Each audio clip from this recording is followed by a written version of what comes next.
What's going on, everybody?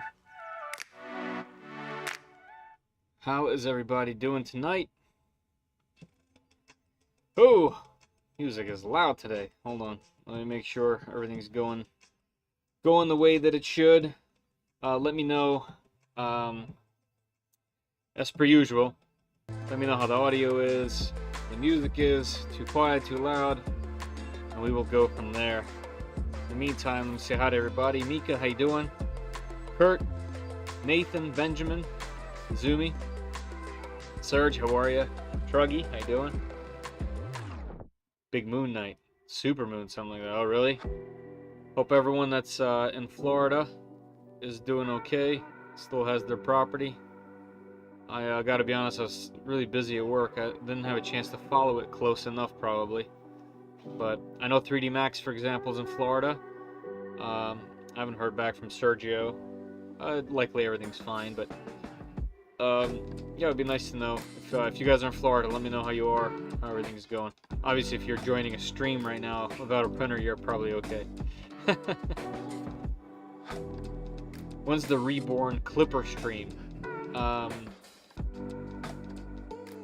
Probably after I print this and use it for a little bit so I can do a review.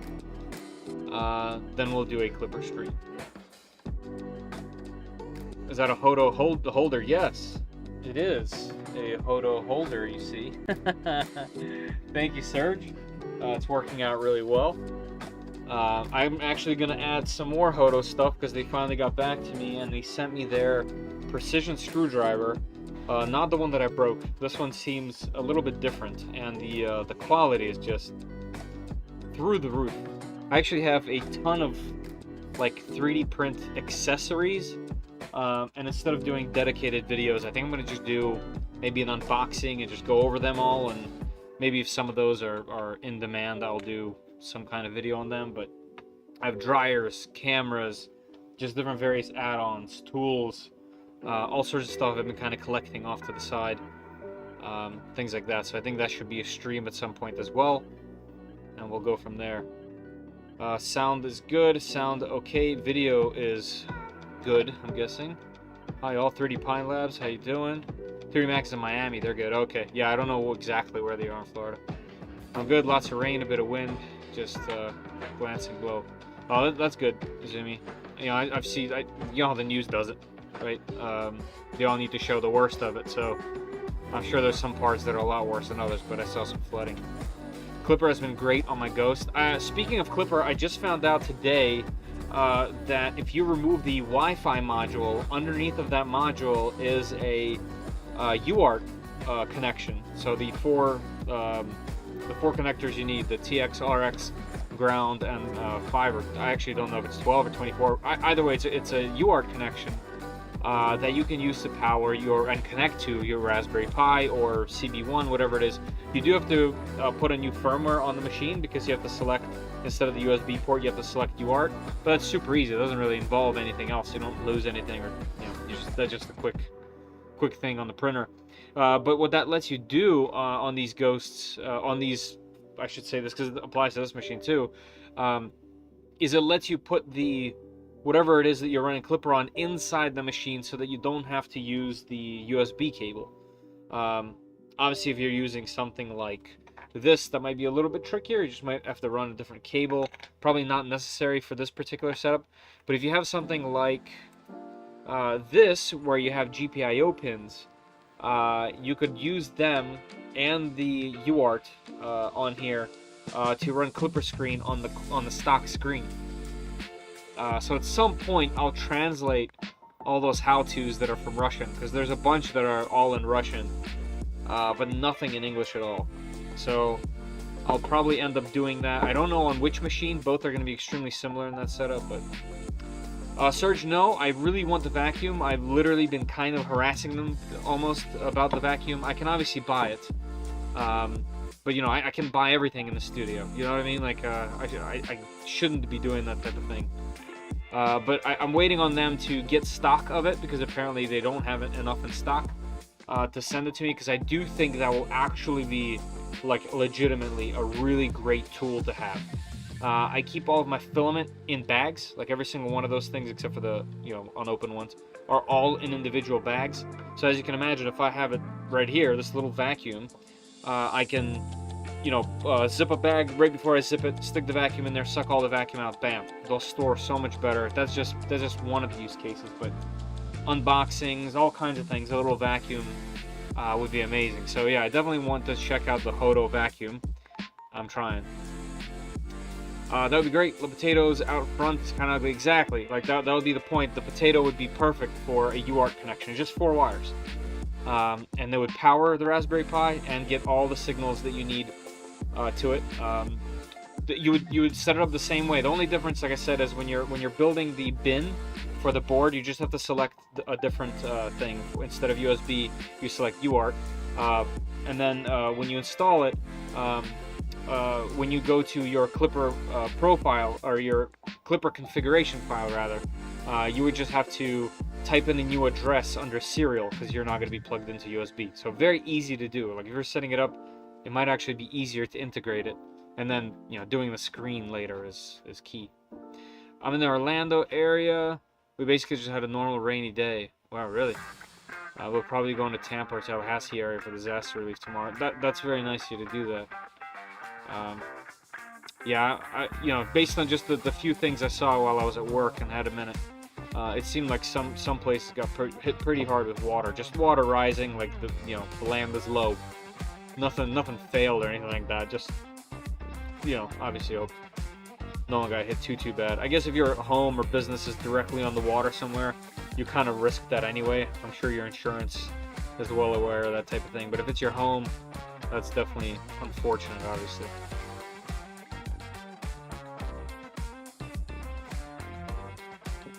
Hey JP, how you doing?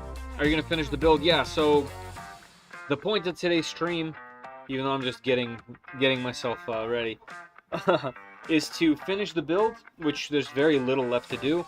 I'm gonna keep it stock, you know, for the duration of the testing at first. We'll do Klipper later. But I think I'm going to get it running first and start some print while we put on the panels. Yeah, and then, you know, have the thing running so I can do some tests. One of the big challenges I'm going to have is, obviously you see piles piling up behind me.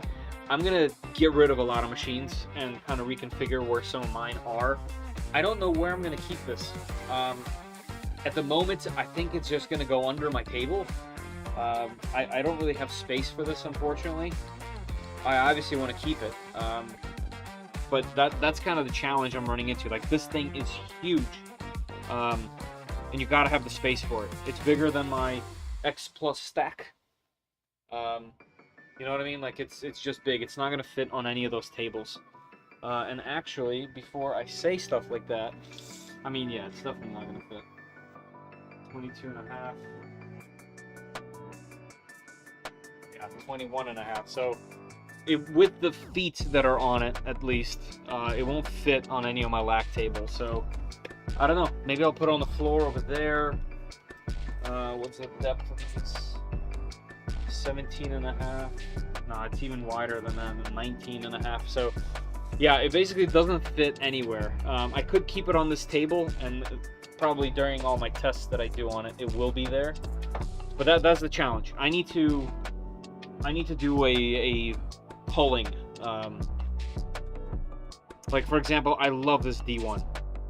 This Voxelab D1. I think it's their best machine.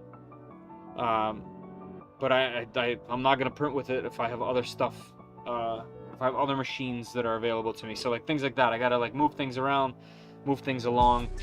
It's just going to be interesting. Anyway, I'll store it for you in my room. Yeah, I mean, at some point I'll be heavily, at least 50% off, and posting them to the Discord channel. Hey Cole, how you doing? Son of Turtle Camper, how you doing? You got too many machines, dude? Yeah, I do. It's a weird problem to have. It's obviously not a problem. I'm extremely thankful for it. I'm extremely thankful for everyone sending me these things, and hopefully I did some due diligence by checking them out and, you know, showing them off. You know, I always feel bad, like someone reaches out to me and they're like, hey, do you guys still have our machine? Can you do this? And I'll be like, no, I sold it. but that's a part of my revenue because I make very little from YouTube, so I kind of have to sell off old machines in order to kind of like make anything. How big is it in centimeters? Let's see, we got 22 inches, 55 centimeters, 55.8, so 558 millimeters, and 19 and a half. 19 and a half inches in centimeters is basically 50 centimeters.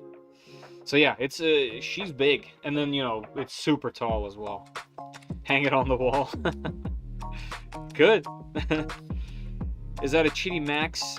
No, it's no, it's I don't have the Max, unfortunately. I have two X+3s, one being the old one being the new one, and they're in a stack because I'm working on a video kind of comparing the two. Well, not so much comparing. There's plenty of videos talking about the machine and how great it is and how they came back. I want to do it a little bit differently. I'm going to point out every single thing that they changed because it is way more than I thought. There's a lot. They're basically, they look the same, they function generally the same, but there's a lot of little changes that they did, and it's very well done. I love the machine. It's printing nonstop, and it's printing PETG right now. Shipping that's gonna be nuts. Yeah, I'm not even. Yeah, shipping's gonna be nuts. Some of these things, I probably won't even ship. They'll have to be like a local thing. Can't wait for my Pat 7 you recommended me yesterday. Should be here tomorrow. Nice. Yeah, I keep it near me in case I gotta plug something in and run it. It's a really great device. It's my favorite of the three. Now, with that said, I haven't used the speeder pad because I wanted to do a video on the Delta machine with it, the what's it called, the FL Sun Super Racer machine, but I never got the chance. But I watched a bunch of videos on it and how it works. It's very similar to how Creality did theirs, slight differences, but the Pat 7 is definitely the best one. It could fit in my print room on top of the enclosure for my Ender 3. There you go. Yeah, I have both too. They went far and above the service and worry. Yeah, it's really, really nice. Like, it's really cool to see how they did it. So I never actually, okay. The problems I had with the old one. Also, we're supposed to be building this machine. I'll get to it in a second. The main problems I had with the old one was switching between two different types of filament. So if I was printing with ABS and then I wanted to print PETG or PLA or something, if that change in temperature was so major, I had to reconfigure everything. The other thing was the fan was too weak and I would get clogging non-stop. That's when I made that video where I'm not going to use the machine anymore. So that new hot end that they put in and just preheating the chamber, knowing that it needed actually to be preheat, that machine is actually super reliable as well. It just has that quirk where the bottom of the machine will flex if you don't heat the chamber, or going from hot to cold or from cold to hot. In that moment, it will change and mess things up. Otherwise, it's been great. But this is a whole different animal. You have to worry about nothing. It just works. I haven't even gone into the Klipper config except for adding one or two lines into the print start so that I can have camp running the way it should. So it's really good. I'm a huge fan. I think they killed it, and they definitely deserve some praise. Would it be possible to make DIY arms for the printer? Whoops. What do you mean? Hey Eric, how you doing? What do you mean by do-it-yourself arms? The answer is likely yes. But while we're talking about that, so this machine, so one of the things that I'm actually really enjoying. Oh, AMS, sorry, I read that as arms. Oh, look at that, the M on my screen looks like an R and an M. Okay, AMS, my bad. There are a couple companies that do AMS style changes, but as far as I understand, none of them have been as easy to set up as Bamboo Labs AMS, or as easy to use. All of them require either building it and programming it from scratch, or there's some quirk with it. One of them, the Palette Pro, I believe it's called, or Palette something's really expensive. It's like thousands of dollars, or at least it was. There's another one called, I think, like Chameleon or something like that, which is probably the closest.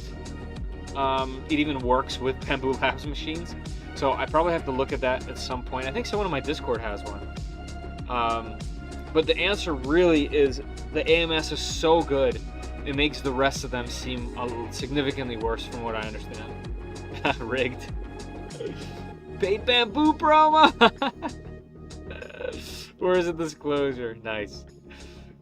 Yeah, right. If you have a Klipper capable printer, you can add Caret Patch MMU. Yes. Yep. I have one right down there. Yes, you can.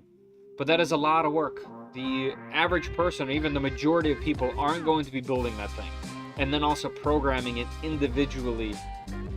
It takes a lot of effort. More so than the printer most of the time. At least, that's what I hear from my peers. Anyway, going back to this. One of the things that I really enjoy about this machine, and like thinking about it for the past week or so, is the fact that everything on here is so simple. I love that it uses the bigger belts, the 12mm rods. Also, let's untug this. I think this thing is awesome. The fact that everything is so easy to get to and to change or modify or to edit or whatever you might want. Like, for example, these stepper motors, you wanted the big boys, you want to add four-wheel drive, you technically could. Everything is here. Everything is on very simple mounting brackets. There's nothing here that I question at all. I think all the hardware that this uses is fairly robust. The things that you are probably giving up by getting one of these machines instead of something like the X Plus 3 even, for example, is just the size, right? This thing is the size that it is because these things have a lot more into them in terms of the chassis design and build. This is all mostly over-the-counter parts. There's some custom pieces here, don't get me wrong, and it's built to be this really easy to maintain and and cheap to ship. But that's really the biggest downside, is it's not all proprietary. Like, that's a downside for some people. I think this is a perfect tinkerer's Core XY machine. Almost like if you want to build a Voron but you don't want to build a Voron. You could put their toolhead, you put a Voron toolhead on here really easily. They make it an adapter. There's one on printables, so you can print one right off the bat and build it that way. Technically this would be much cheaper. But other things looks proper next to it. It's so big, it's just crazy. It could be a cool rep project, like do-it-yourself AMS system for a Core XY printer. Yeah. Oh, here we go. Sergio from 3D Max just replied. He said far away from him, only wind. Okay, see? Good to know. Good to know.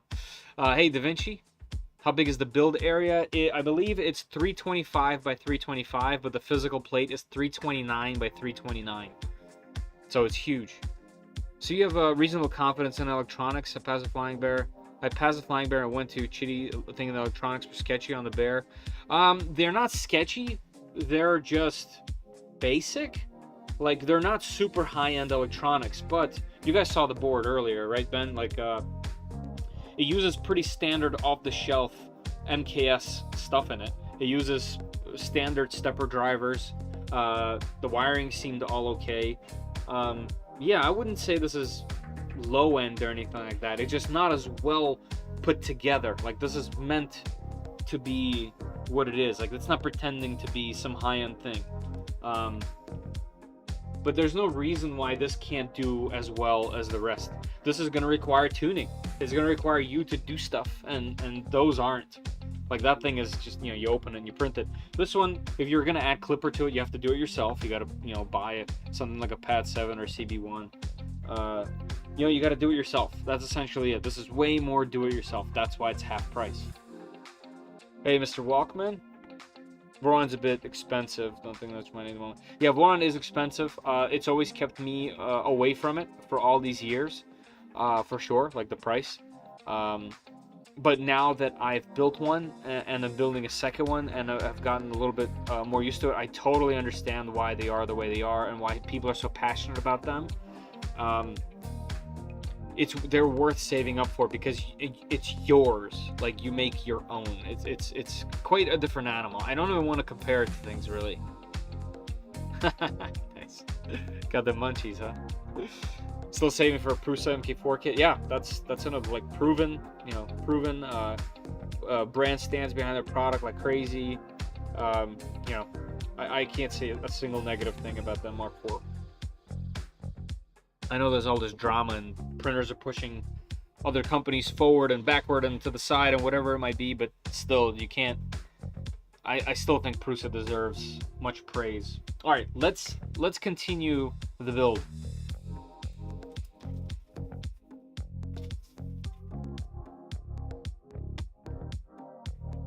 So my plan is going to be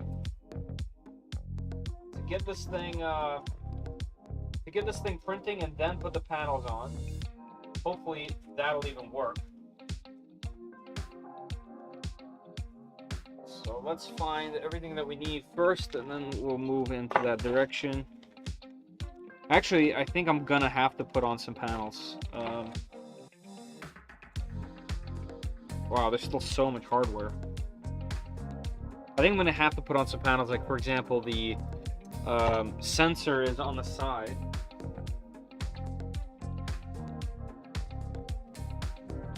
Then because we're gonna be adding, oh right, so we're gonna be adding the sensor and the PI, and I realized I had to print a part. So I printed this at work. It's PLA, so as soon as we have the enclosure on there, I'm gonna print this in ABS or ASA. But you do need to print a little mount for the sensor.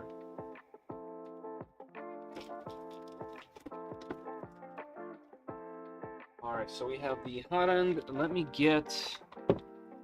Where did I put these? Oh, right, that's here. So we'll have to put the PI on. Do that last. Here it is. The sensor. All right, and then once. So let's do this. I'll put on the minimum amount of things that I need to put on to get it printing. We'll start something. Hopefully there's stuff on there. And then after we start it printing, I'll put on the rest of the panels while that's happening. I'll kind of just chat. Hey, Benjamin, thank you very much.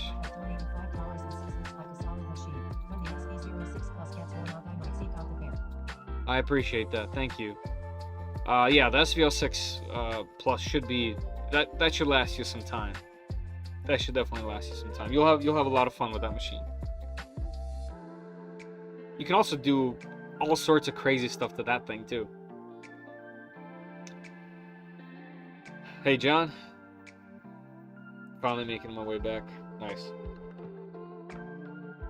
Don't the panels stabilize the printer? Yeah, they do a bit, yeah. But they're, you know, big floppy pieces of plastic, so I'm sure it does, especially when they're all on at the same time, but it should be okay. I'm not too worried about that. I'm waiting for my Reborn 2 kit to ship. Excited to start the build with my sons. Nice. Yeah, let me know how it all goes. That spatula, you notice that thing? I saw that in there. I didn't want to say anything. Massive spatula. Gives me flashbacks of redoing the wall. Yeah, it's big. It's actually not that heavy. This part, the bottom part, is plastic. Yeah, I mean, you know, I have printers here that are heavier. I think the Chitty might be heavier, honestly. It's not that bad. It's not that bad. And I do like that the rods are the big rods. They're the 10 mils, not the 8 mils. It has a bunch of robust things. Everything on it's pretty big. My SVO6 non-plus has been nothing but headaches. Really, Nathan? Anything specific? I haven't heard much complaining about that machine, honestly. Hey, Cole, thank you for becoming a member on the YouTube crew. And welcome to a very exclusive gang. You now get to be a part of the special group on Discord. Okay, this is all later. Let's go to here. Oh, I forgot to mention. I got carried away talking on Mr. Walkman. The Chitty left Nashville, should be here tomorrow. Nice. Let's roll into Jackson. Cool. Shirley will probably be here Friday, Saturday. No idea where the big tree octopus is. Somewhere in Georgia. It sounds like everything's coming in, so that's not too bad. Those are some good machines there. Nice big girthy rods.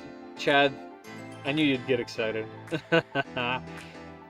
Picked up the SS bed and the bed level sensor too. Yeah, nice. Probably good call. Probably.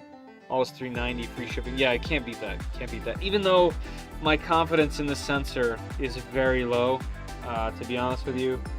I had a similar sensor on a machine that didn't want the bed to be heated when doing leveling, and obviously that's not going to work.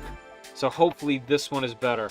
But my confidence in it is unfortunately low. But for that price, the PI is well worth it. So it wouldn't even matter. It has really bad X twists and really bad Z bending as well. Really? I'm assuming. Well, have you tried to run Klipper? Maybe that's something tuning can help fix. Firmware Plus has been doing good, but only take like 8 prints done, all in PLA. I wish someone would let me be a part of that group on Discord. What do you mean?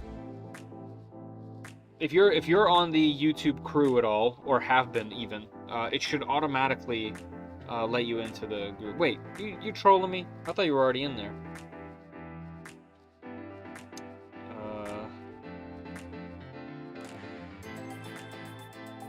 I know Truggy's been in there. It's mostly just me and Truggy talking for a little while. Zoomy. I'll have to check later. See Da Vinci in there, Hal, Lucky. Well, alright, well, you know, that's something I can look later. Elite crew, hey, Jason, how you doing, man? X was bad enough to rip Prince off the bed. Whoa! That's odd. Something's not right, Nathan. Top Elite crew. Same thing. Not to take you off track. Yeah, right. I've been off track this entire stream so far. What time is it? It's already 9:30. 30 minutes of doing nothing for the machine. I was wondering where you're gonna do the follow-up with the turning Voxelab with a Sonic. I did a Voxelab Aquila with the Sonic pad. Oh, tuning. Sorry, tuning. Yeah, I haven't done a tuning video. My thing with the tuning is that you just need to follow what is it called? Ellis tuning guide. Cole Ellis tuning guide. You start at the top and you go down the bottom. I just did this actually with Rhodesman. I kind of just helped him go from top to bottom on his Ender 3, which is obviously very similar to the Voxelab Aquila, and that thing's printing great from what I understand.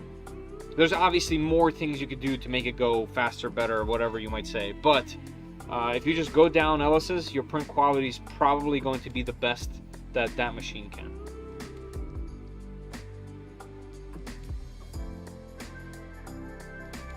Serge, I'll have to figure it out like after stream. Hopefully I remember this. There's a link in the description of this video. Yep, there is actually. Sounds like the frame is twisted. So I haven't missed anything. No, David. You haven't. It's now printing pretty spot on. See? Yeah. Awesome. I'll try to find it. Yeah, it's called Ellis. I think it's ELLIS. Tuning guide, or is it L's? I don't know. Something along those lines. You'll find it. Klipper tuning guide. I think it's Ellis. Yeah, and it just goes from top to bottom of what you need to do, and some of it could be confusing, but if you just take your time and do one of them at a time, by the end that you're done, especially if you use Orca Slicer, because there's a lot of built-in things in it, you should be good to go. All right, so my plan. Let's get back to this. Nope, can't get back to this. Now I'm looking at the screen. Pinned comment. You guys can enter to win a roll of Filament. We'll be choosing somewhere around 12 a.m. if we go that long. I think we will. There's already 13 entries, so there you go.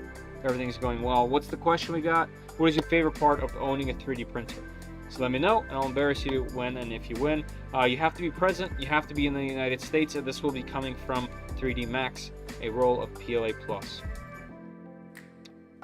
One upgrade I highly recommended for the Voxelab Aquila is installing the Creality Sprite Extruder in Hodo. Yes, it's great. It's good. It's good. There's a lot of options out there, but that's a good one, yeah. You missed amazing chit-chat. Must rub bear. Anyway, okay. Let's get back to this. The reason I was coming over here was because of two things. So, I have firmware ready to rock for the auto bed leveling sensor. So they have their own little software. I'll throw that on the SD card later. I found a video that someone made with no talking, just very quick, super fast assembly of the machine, which is better than what I was using before, which I found that shortly after the stream I was just using the wrong video. And then this was the other find. So this is where the Wi-Fi usually goes. These pins right here are UART. So you can run a Raspberry Pi directly from these pins. And there's lots of pinouts where you run UART too, but that's how I'm running it on my Trident, for example. So this will apply both for this machine and for the Flying Bear Ghost 6. There we go, right there. So if you wanted to run your CB1 or Raspberry Pi, you can put it inside where the fan is, which means it'll get cooled, and then you can do the screen. So at some point I will be tackling that, but I wanted to kind of show that. Also, let me fix my Winamp. So I am noticing some bug, I guess, in OBS to where as soon as I click live, some of the things stop working. Mostly things that revolve around music, which is kind of annoying. Like, for example, you can tell that Winamp reamp, the window's broken. There we go, now it's working. Okay, so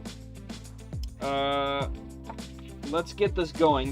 One of the reasons why I wanted to bring this up is because even though I'll be installing this, I do need to still run the leveling sensor onto here, and I'm thinking now might as well just install it while I have it down here, right? So let's do that.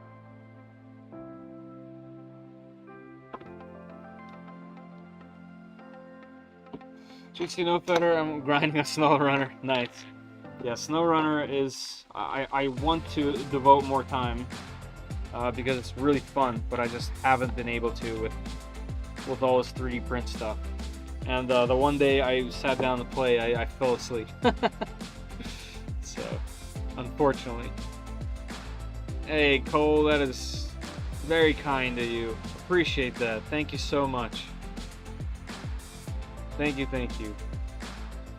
Kruggy, Quinn, Midlife, Mika, Mike, welcome back. Winamp, old school. yeah, so if you have a Mac, you can download a thing called a Reamp.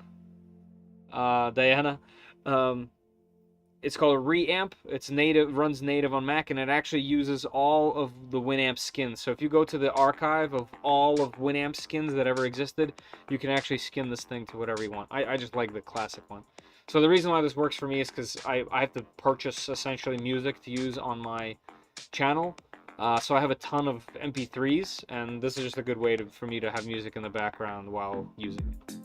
Hey Jose, how you doing?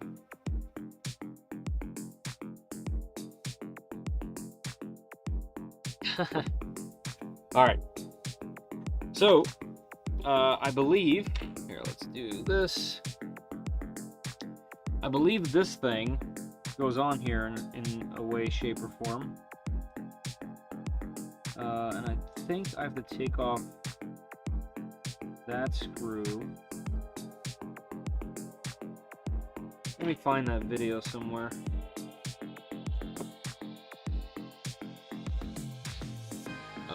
I believe it's this one. Also, if this is loud, I apologize.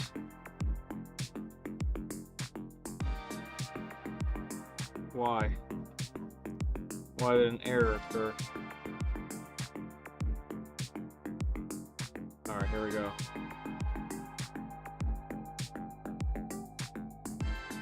Right, so this was the first thing. So let's just do that. First thing was to throw the wires through there. And while we're in there, there's zero chance I'm leaving these two wires like this. There's zero chance. So actually, before I even go any further,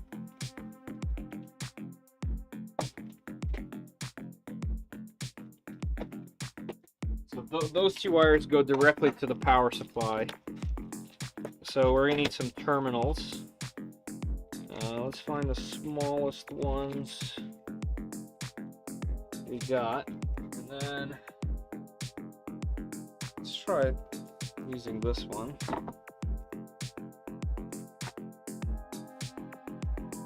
Oh wait, did they include a mount?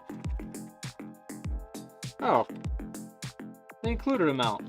I saw it in the files and just assumed that,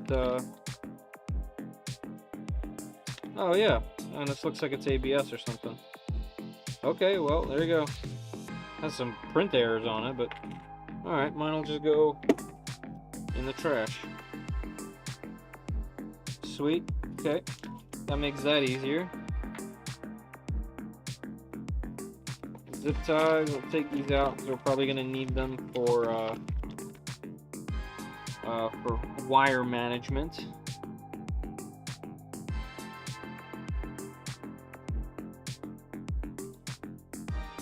What's everyone printing while we watch better printers? I want to know too. Printing a 62 W200 Dodge Power Wagon RC. That's pretty cool.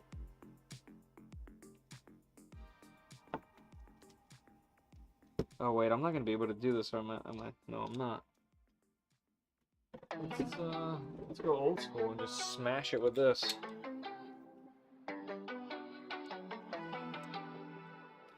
Benchy.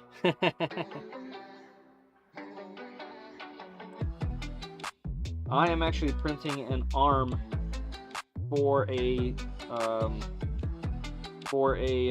computer holder, monitor holder, that type of thing. I found it on printables. I'll show it in a few. But I'm printing it in PETG, which, as you guys know, I don't really do very often. Actually, who am I kidding? At all.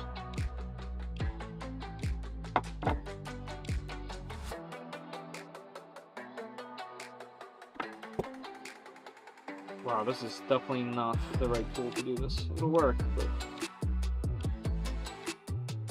definitely not the right tool.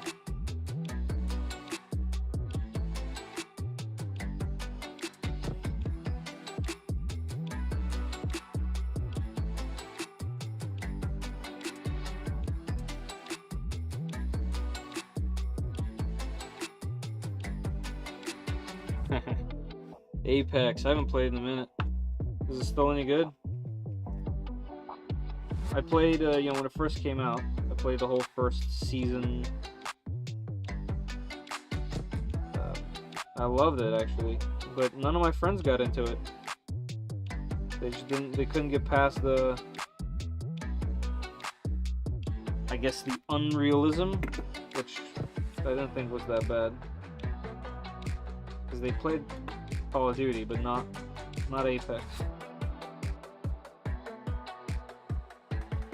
But I haven't played it in forever. Coming down to the last few pieces to build my LAC enclosure. Nice. LAC enclosures are fun. How could you print the PETG without live streaming it?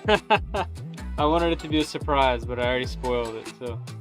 Hero would be so proud. Yeah, it's if you guys saw my little what did I post earlier? A short. This was the spool. I think this is California Filament, but there's no label on it, so I'm actually not sure. Yeah, I don't know what happened. I've never seen anything like it, really. The spool has fused to itself, so like I can pull this off, but it sticks to itself, and sometimes it's just completely glued onto itself. Like, I can hold the whole spool from it. So I'm gonna try to salvage it, because there's still quite a bit. Like, you can print a bunch of stuff with it. But I had a second one of these because California Filament a long time ago sent me a bunch of PETG. I just never got around to really using much of it. I used some of it, but... And you guys can't see it from here. It's printing quite literally flawlessly at the moment.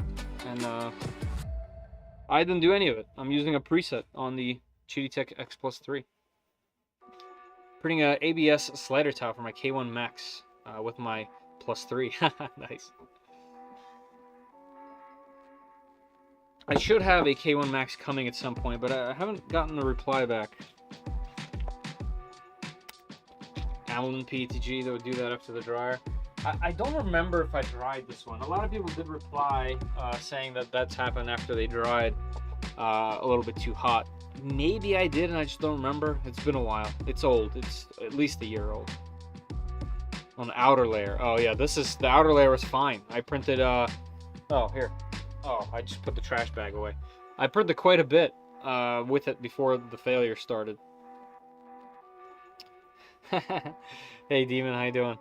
It's just banter so far. You haven't missed much. Okay, so here's what I did, just so you guys know. Oh right. Should probably look at the camera occasionally when I'm doing. So these you don't have to do this. It just makes me feel a little bit better that they're in the connector. Because I know these two are going to go to a power supply. So let's just feed that through. Papa's here.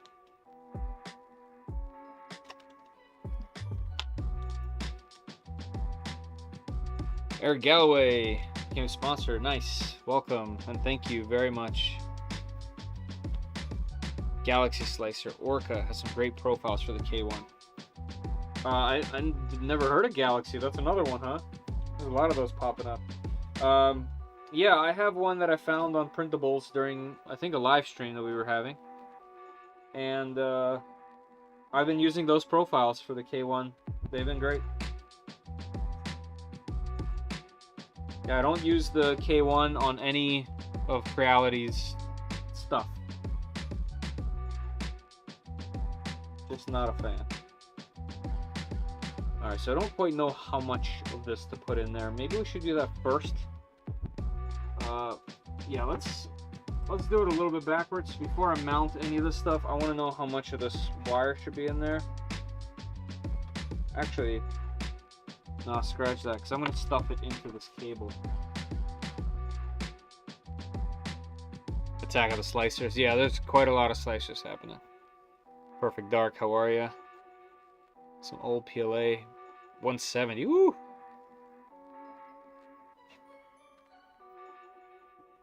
Really appreciate all your time and efforts. Thank you very much. Thank you. It's nice to hear. Sometimes I feel like it's all to the wind, but, you know, it's nice to know. You really do? 140? Oh, F. Okay, F. Nice.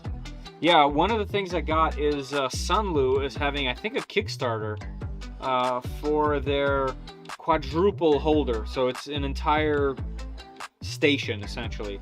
So I have a filament dryer station to unbox in the video, and then I have one by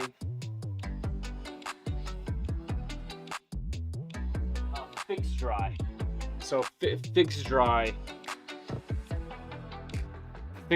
has a double that I also have to unbox. So there's two of those. All right, let me try to figure out where I'm supposed to put this. All right, enclosure back on, I get it. Yeah, we'll do that. Yes. But what about the mounts?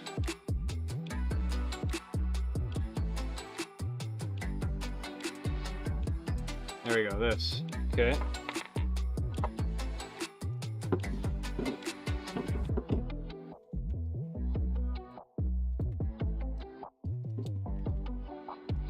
Nope.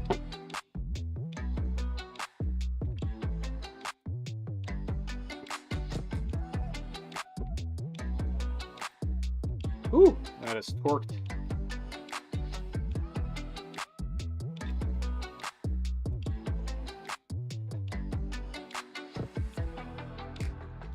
Is it on Kickstarter now? I'm not sure actually. I think it either ends on the 13th or it starts on the 13th.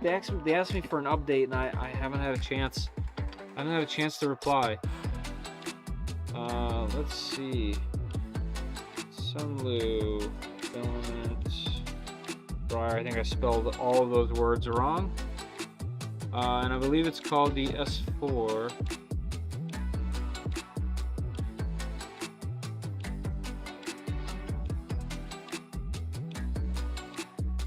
Is there still no info on it? I thought I saw somebody mention it somewhere recently. It's Sunlu, right? Or eSun? No, it's Sunlu.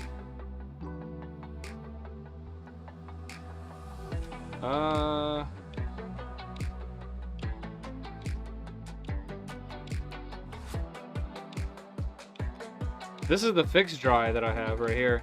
This guy. So I'll have to check that out. I'm not sure why there's no information on it.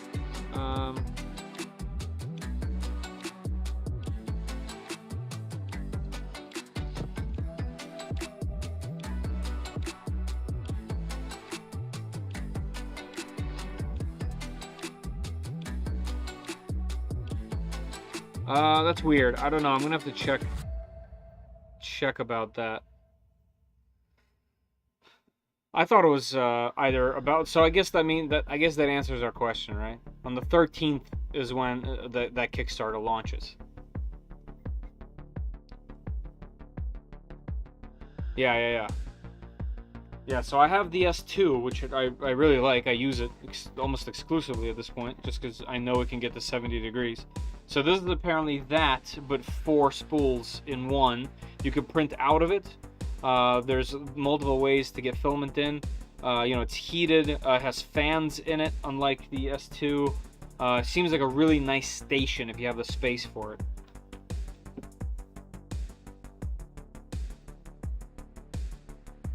All right, let's get rolling.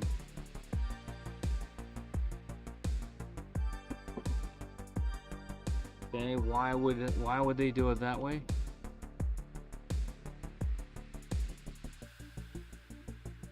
That's odd. Okay.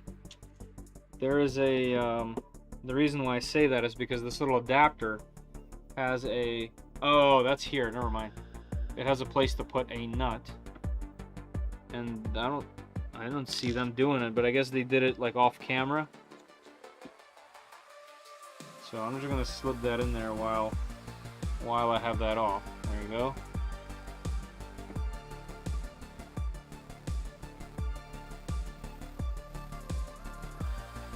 Pop quiz, you guys remember where this little guy's from? If you guys have been following the channel, I did an unboxing of a printer and this was in there. And I made fun of them, but low-key have been using this thing a lot.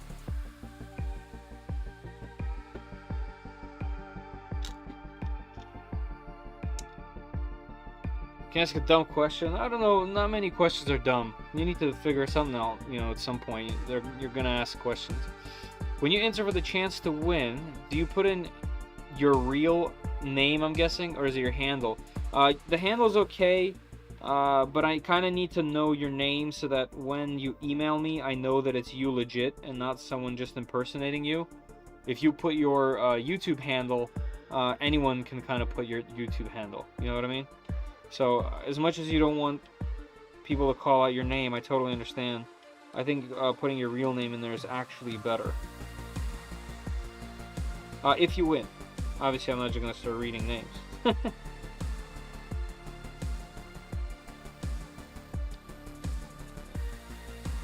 Surgery already? No, just finishing up. I am getting a tooth pulled tomorrow, which should be fun. I wonder what that's for. Do I have to... Oh, right, it's for this. Okay.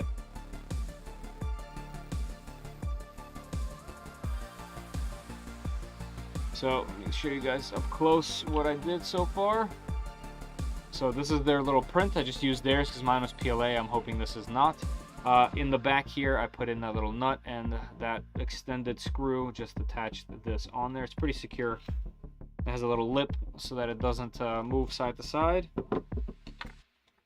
Hey, Bob. What time's your appointment? I have to be there at 8 a.m. And this little guy has a little nublet on the bottom there.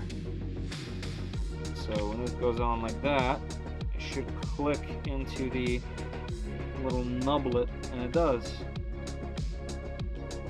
I'm guessing we're putting in this extended one because they included it. No. Unless I'm doing something wrong.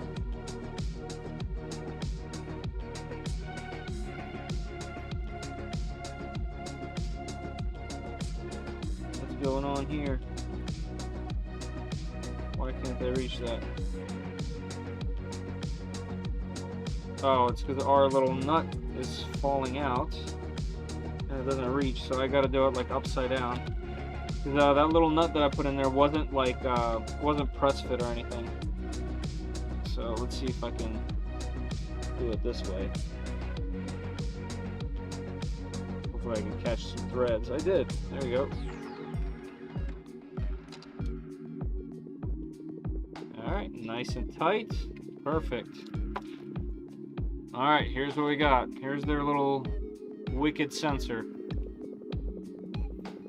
You know, this is one of the things I always kind of mention if they ever want my opinion, is that everything is generic parts, right? But why choose this? Why not like a BL Touch or a pretty standard capacitive style? You know what I mean? Like, I don't like when they do this kind of thing. I don't know personally how tried and true this particular sensor is. So why risk something so important? You know, it's bed leveling. So there, I found the con.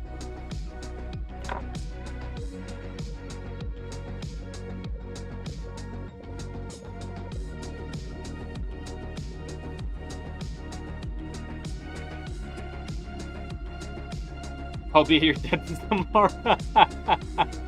I'm not a Novocaine. Yeah. See you there.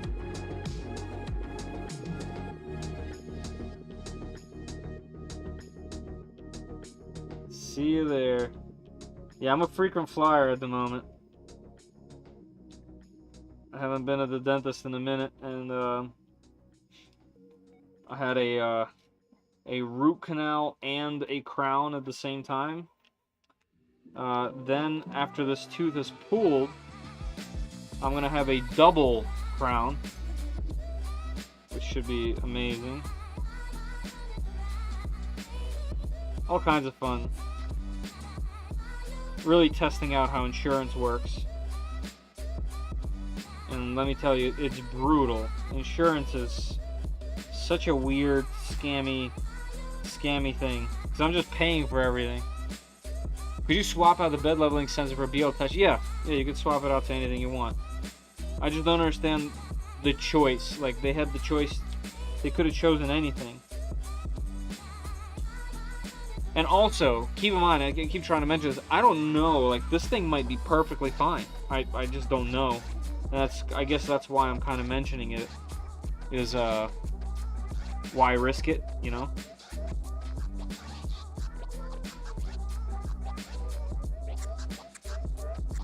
Alright, you little fiddly zip ties, come on. So my plan is to zip tie this wire and then put it in there. Like into the, instead of zipping it all to this thing, I want to put it inside of that.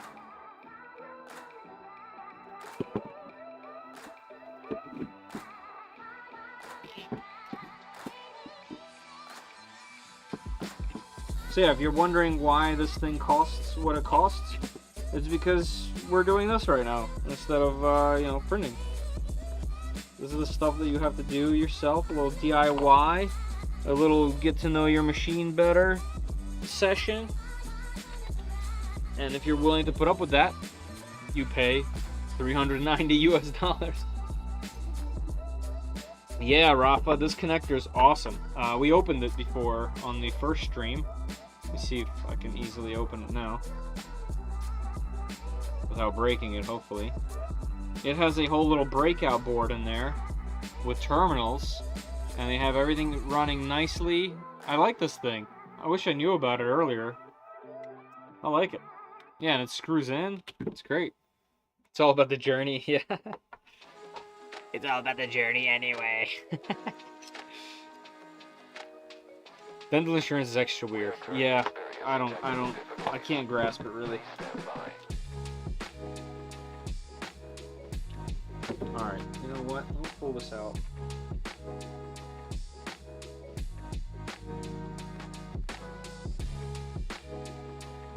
If I can even. Of course, this thing is snagging on everything.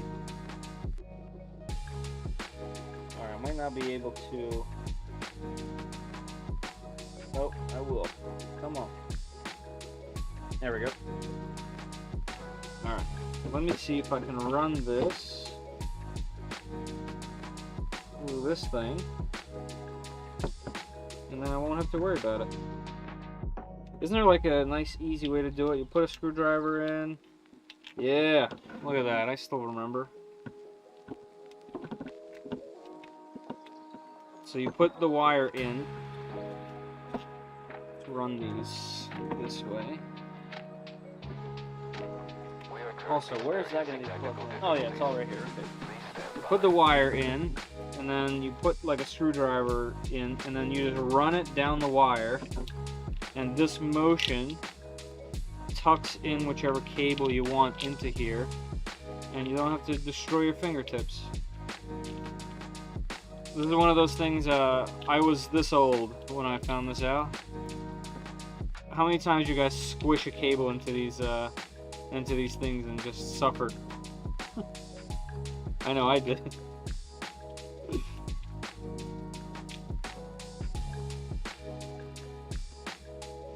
A better hack is use your wrench. Oh yeah, that could work. I mean, this still works really well too, though.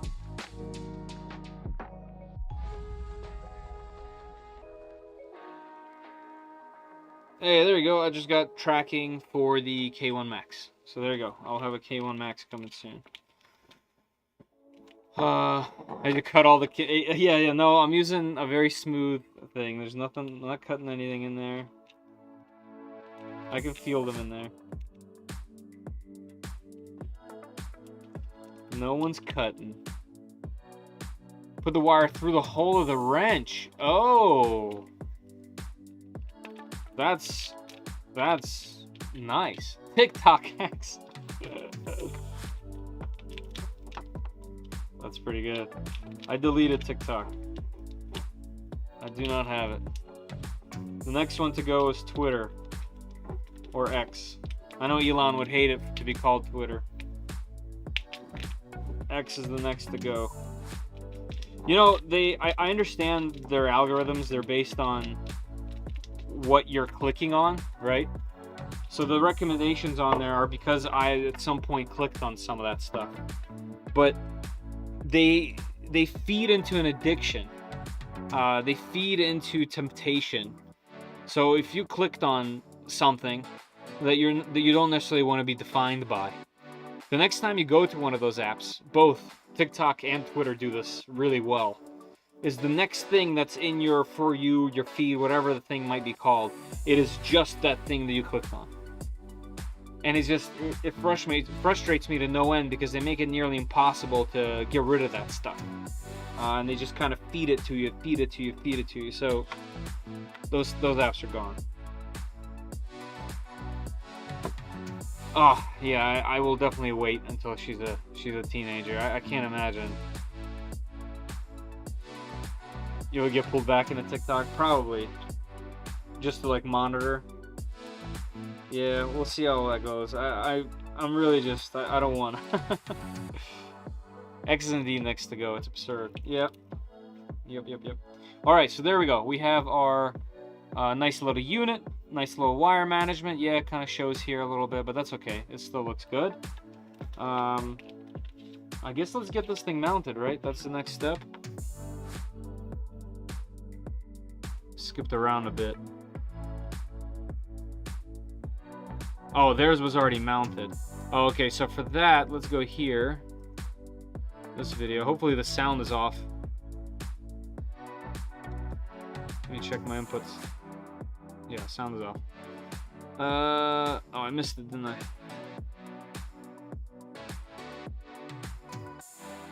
Where is it? Yes, yes, yes, we did this.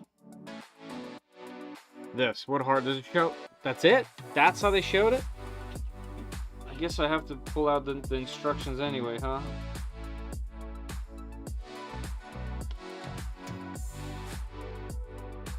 Let's see if I can just figure it out. I doubt it, though.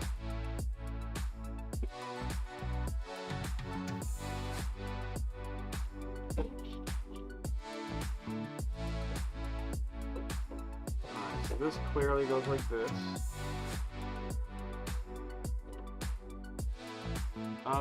One here, two there. Is it literally just 2 screws? Wow. Oh, one here. Hold on, let me take a closer look. That's pretty impressive. So there's one in the back and 2 out front. Very easy to mount this. Oh, you guys can't see. Sorry. Let's do this one.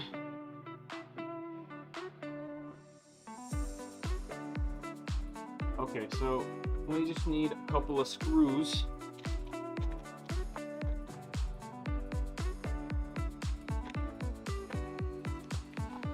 You guys know how I don't like giving instructions. Well, I think I'm gonna have to. Facebook shows ads for things discussed out loud. Yes, it does. Yes, it does. Did you take all that off again? If you want to swap the nozzles? No. You can just swap the nozzle right here. You don't need to take any of that off.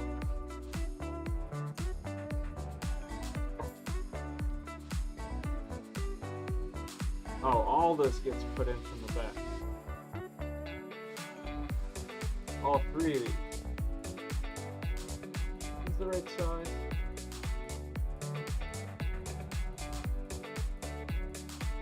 I don't think so. Stay up there, please, because you can easily fall and break the glass. Of course, I left this bag open. Alright, I see 3 right here. I'm gonna pretend this is them.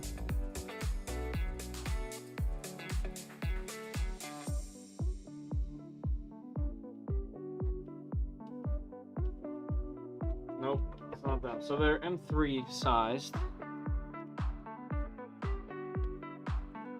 Bunch here. Here we go, there's 3. Nope, bunch here. I don't wanna. Hey, Mark, how you doing? Not using instructions the right, but yeah, I mean, I want to avoid it. It's like, you know, what? You can't figure it out yourself? You know?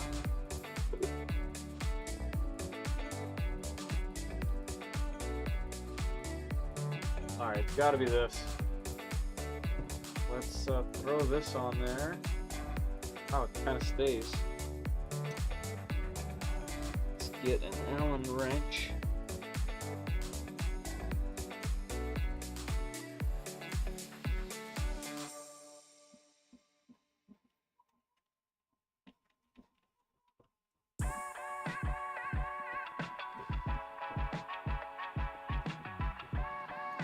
You know what? We all know what I need to get out.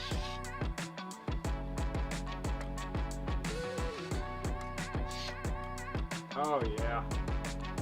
Hodo!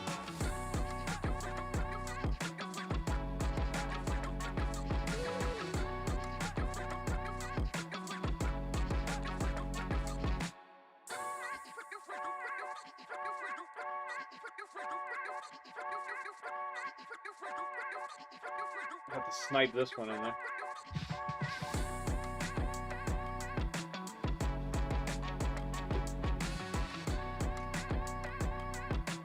You know what? Let's get a better view with this camera. You guys can actually see what I'm doing.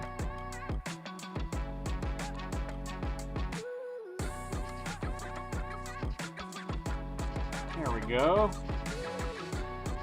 Right. That's why all my IKEA furniture falls apart. That's too real. Too real.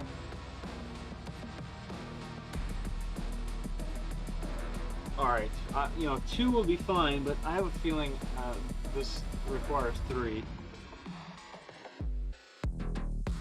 Come on, angle. There we go.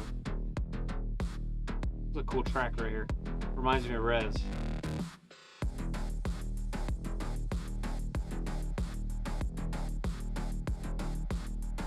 Alright, that will go there, and I think we have to put in one more.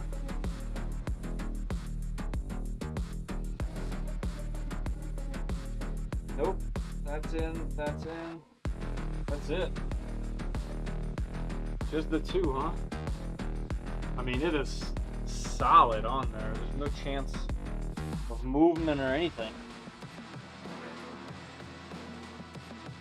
Right here. Can this be one? I think so. Yeah, that's gotta be one. We're gonna do it.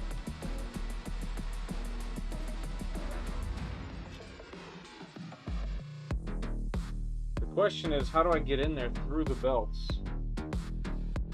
That's the question. What track is this?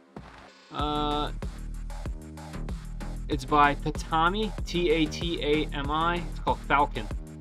Definitely very, very resi.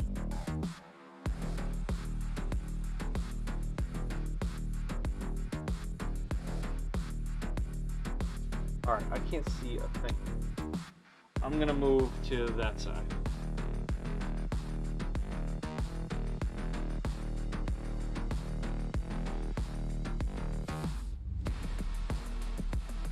Can I see from here? Yeah. Alright, so you gotta go through the belt, in between the belt, into this tiny little hole. Here we go. Will it fit? It does. I just need a Allen key, because that one hates it.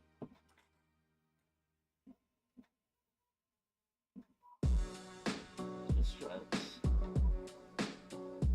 Boom. Alright, there we go. Now we are bulletproof. That thing ain't going nowhere, as they say. Okay, next up. How do they want me to manage these wires? I'm assuming it just goes downward and gets plugged in. So the furthest would be up forward this way. That would be the furthest away. Let's see if I can lift up the bed. Nope. So we spin.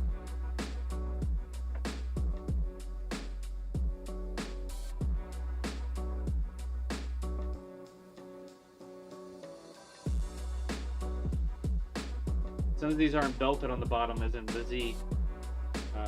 I'm assuming there's some kind of procedure to level both of them, but we'll find out. Alright, so let's do this cable. Plug this whole harness in.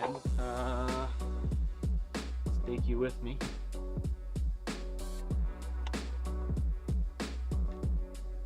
Sorry. There we go.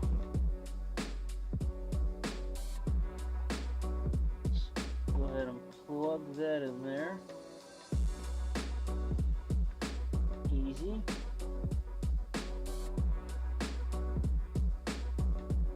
Secure that in place.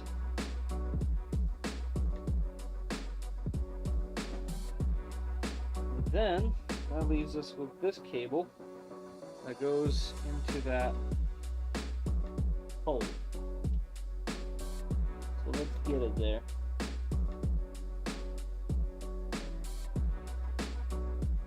Route it down this way.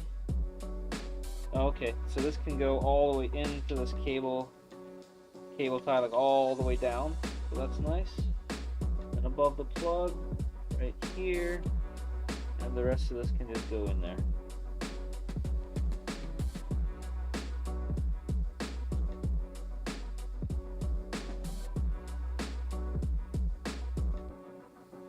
One, two, and three. There's like this tiny little hole on the side where you can just put all of it in there. And actually, I'm going to take out this connector, stuff all of this in, and then put this connector back in so that everything is nice and neat over here. I'm going to actually take you guys, show you this so you can see how neat that is.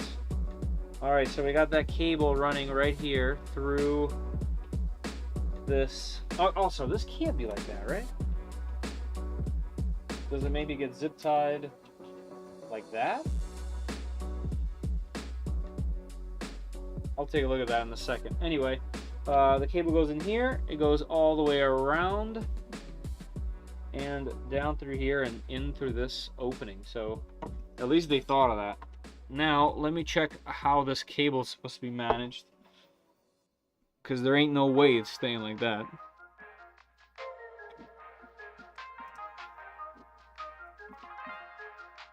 Better, could you turn the music down a bit? I can. Is it loud?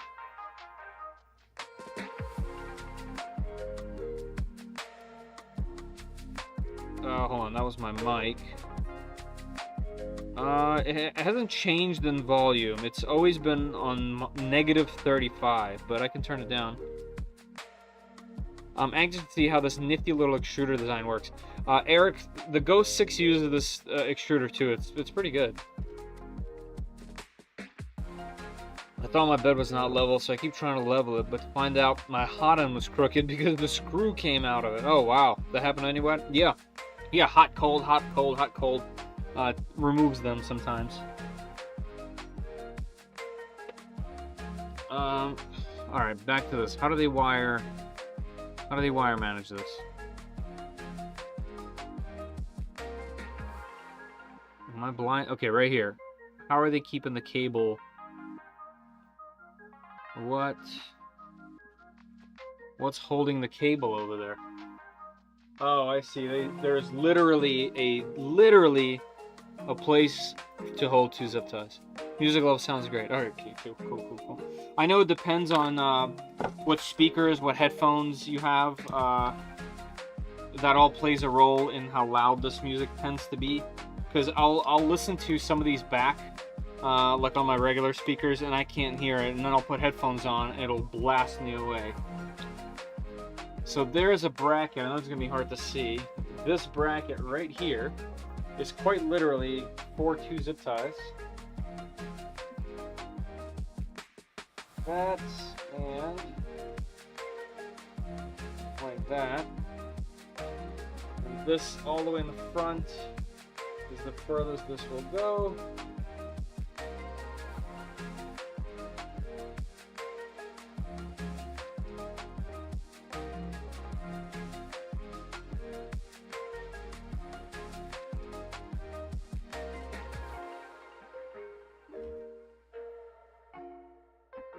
You know, once again, this is the type of thing that this is another reason why you pay slightly less. It's stuff like this. Like, the wiring is really standard. It's not hidden in any way. It's nothing specific.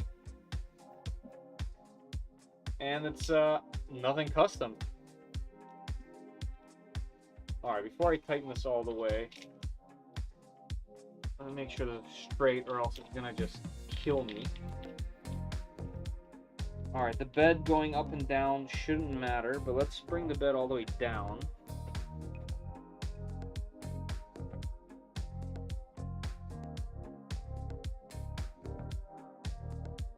That will matter just a bit. need it lower just a bit, like this. Cool, and that has plenty of room. All right, I'm tightening them.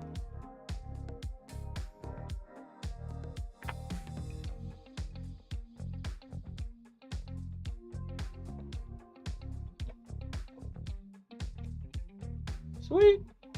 I like that little bracket. It's cool that they thought about it. They didn't have to put that there. Hopefully the zip ties don't hit the belt. No, there's enough recess. No, I can put more than a finger in there before it touches the side there.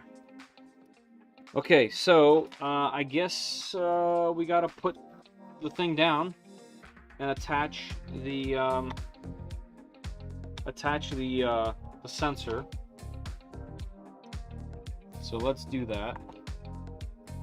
Bringing you guys down. Sorry about the movements, but it is what it is. Let's have all the hardware here. This thing I'm gonna need, so let's take that out. I have Amazon Alexa Echo speaker, so I'm hearing you in 3D audio. Hey, 3D SOS audio.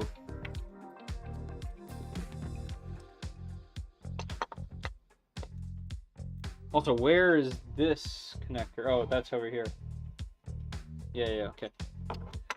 Can you try moving the tool head around to see how the loom droops?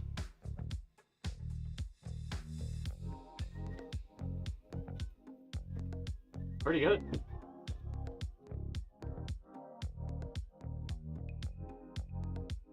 That's actually...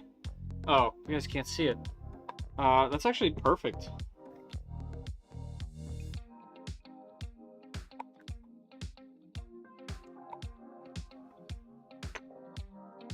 Wow, I didn't realize I was putting this thing like max height. Here, check it out. It's quite literally perfect. It doesn't go below the tool head, it stays above. I like this arc. It's nice. There's also going to be a reverse Bowden, but it's going to this side. So that should be pretty good. Alright. Seizure time, seizure time.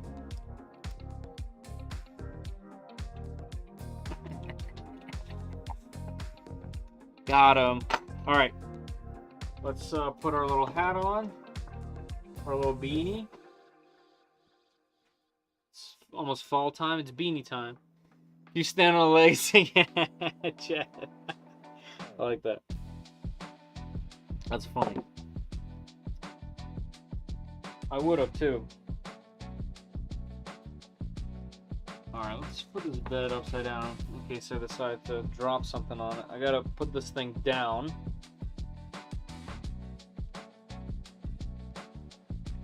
Hefty. I need a desk pad. I am destroying my table with these printer builds.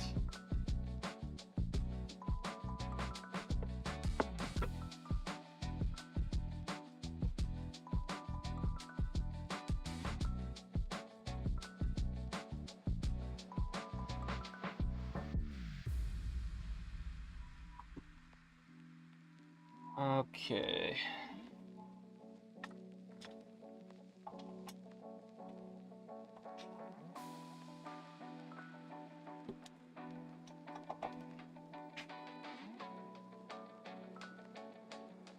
Interesting choice for them to do two separate Z motors where they could have done one and a belt with a tensioner. I guess that means we could do Z tilt, right? When we do Klipper.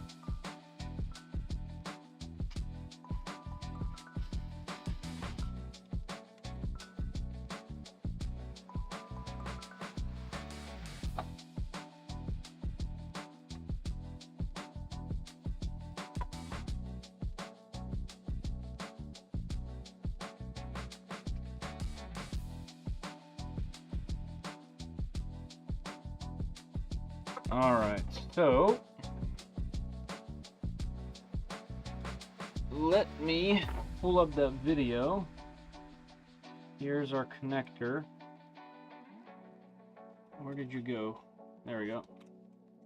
Here's our connector. Let me get a zip tie to make sure I zip tie it to something.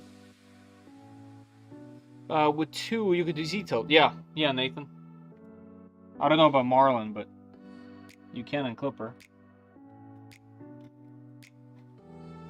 What's this? Oh, 220, dangerous. Okay.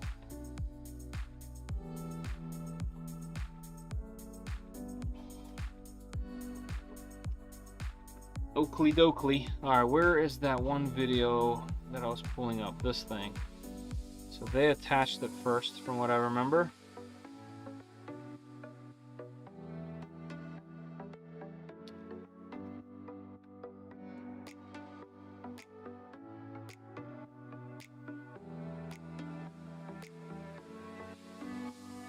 Alright.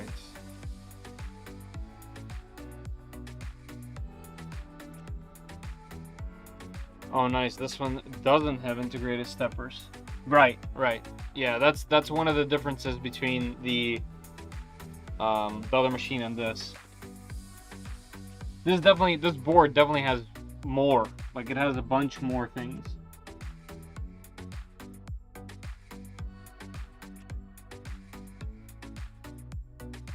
In fact, I see a UART outside of the Wi-Fi. There is a secondary UART right there. So there you go. You don't even have to take the Wi-Fi module off. You can just leave it as is. I don't know what you would actually use that for, because there would be Wi-Fi on your board. But yeah, that has a second UART right there. It has a ton. It has so many connections. Yeah, there's a ton you can do to it, and you could definitely fill it with LEDs. There's plenty of spaces. The ghost was kind of annoying to solder jumpers for UART. Yes.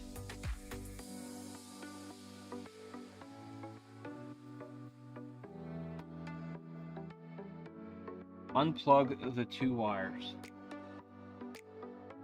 Let me look at it again. We are unplugging this one. Wow, that is really in there.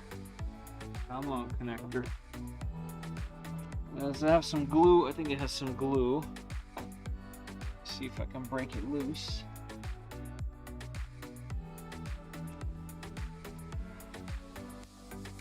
You know, they hot glue all these connectors for shipping and safety.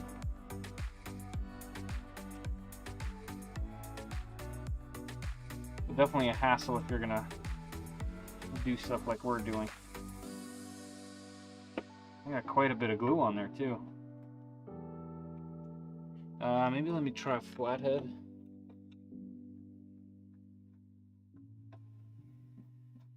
Gentle.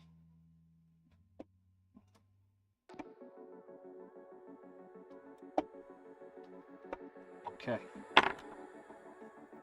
That should be the main glue chunk. Let's try now. Yep, okay. 1 and 2. Okay, there's the second glue chunk. Alright, so what did I unplug actually? I'm guessing I unplugged limit switches. Oh, right, that's the left and right limit switch. Wait a minute.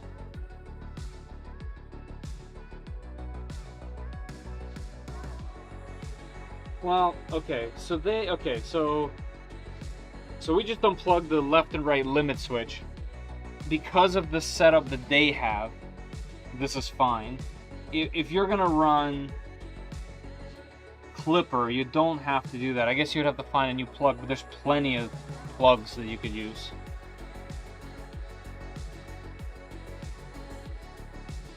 Like, there's open plugs to plug in your sensor there. So we are plugging it into the second one.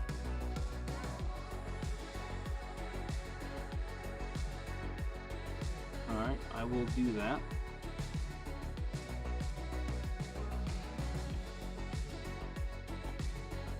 Okay, plugged. Self-leveling harness with terminals into the motherboard shown in the video. Alright. And then we're going to the top over here. Let's move everything over.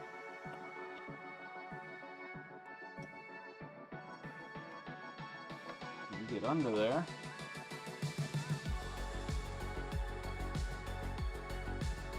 Insert as shown in the video. Yeah, I'm not doing that. That's why I put the connectors on there. I don't like the way that they did that. That's okay.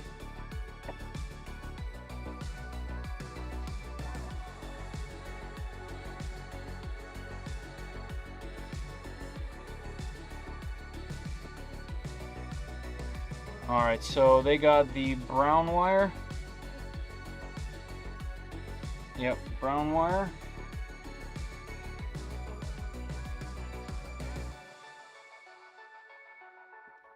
Just throw that into the mix.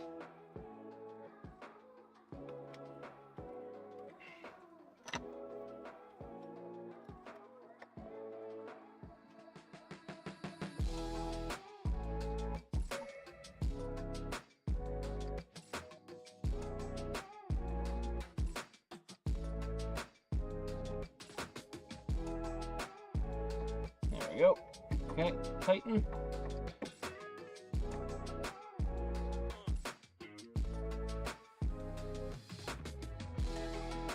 Okay. And then, what's next? Blue wire, right? Let's watch it to make sure.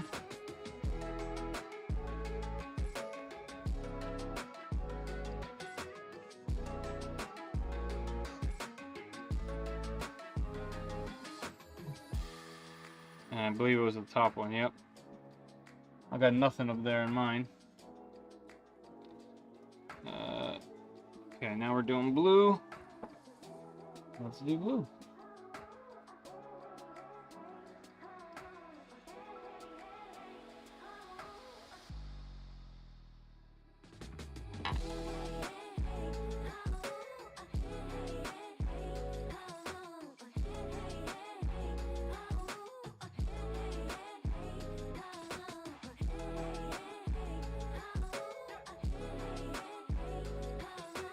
Come on, where are you going? Come on back out. I must have put it into some sneaky little spot and jammed everything up. Come on, there we go. Get in there. Get in there, wire.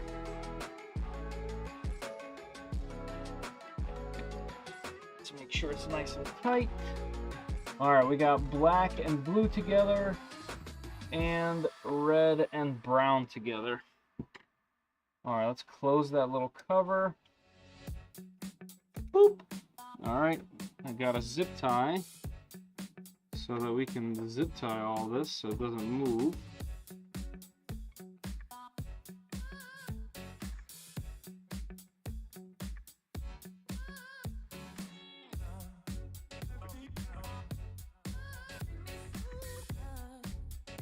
Let's make sure we include that black wire that we put in. There we go. Zip tie that. That ain't going nowhere. Okay. Inception level. Yeah. YouTube tutorial inside live tutorial. True. Alright, and then fan. Going back on. I'm a fan of this fan. It's also in the picture. Yeah, we're getting pretty stacked out here. All right. Okay, that's all wired up. That's all secured. These two plugs are out. That plug is in. Okay, let's get the cover back on.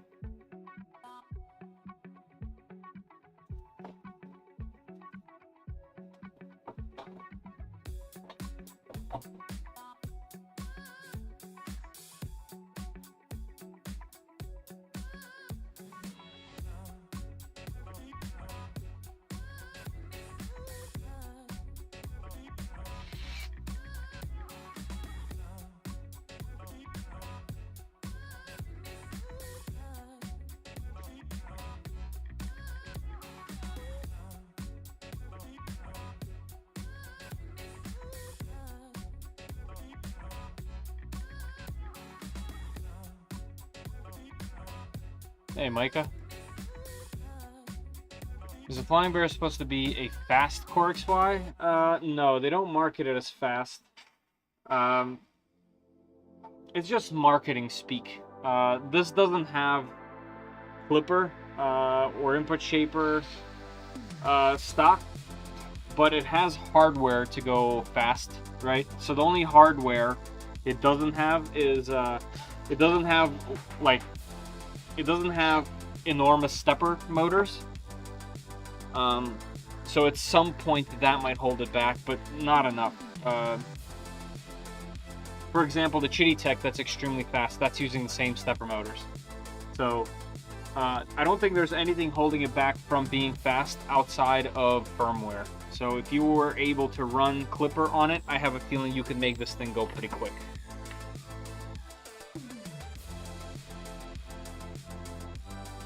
Yeah, I would say it's normal. So here's the thing. Even if you have a Bamboo machine or any of that stuff, it's not like it's printing at 600. You don't print that fast, right? The fastest you're going to be probably printing is around 300, realistically. If you want quality prints, obviously you can go faster. So 300 is pretty achievable on a lot of these type of machines. I can totally see this thing doing it. All right, let's go ahead and chuck this thing back up. The reason why I'm going slow is because I just don't want to destroy my table any further than I already have.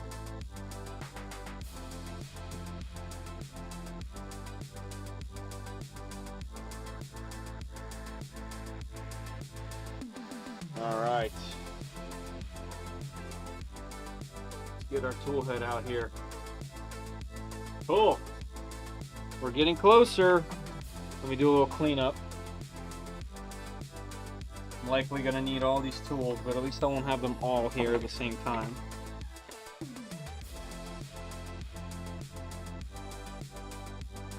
Okay, next up is going to be this right panel, because I need to put the sensor, the filament sensor, and the Bowden on it.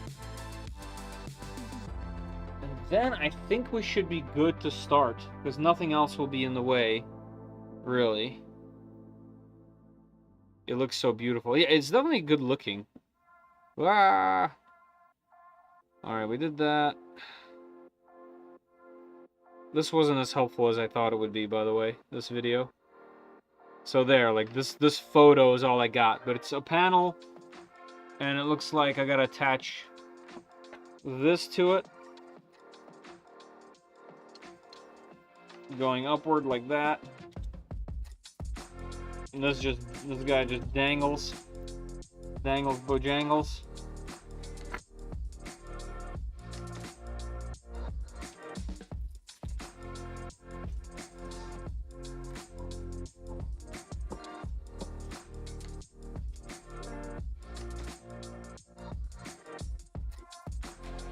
Oh, you know what I missed in the unboxing is I missed this guy. I didn't even see it. That's the spool holder. Printer looks high quality. Print size is nice as well. I currently run a Bamboo. Okay, the speed is nice and easy use, but the bigger print would be a bigger print area. Yeah, I mean, this is definitely not as nice like this as the Bamboo machines. Just I'm comparing. I don't have a Bamboo machine, but I do have a K1. The K1 feels the most high-end, even though it's, I think it's the same level as the X+3, but it definitely feels better with the glass and the metal.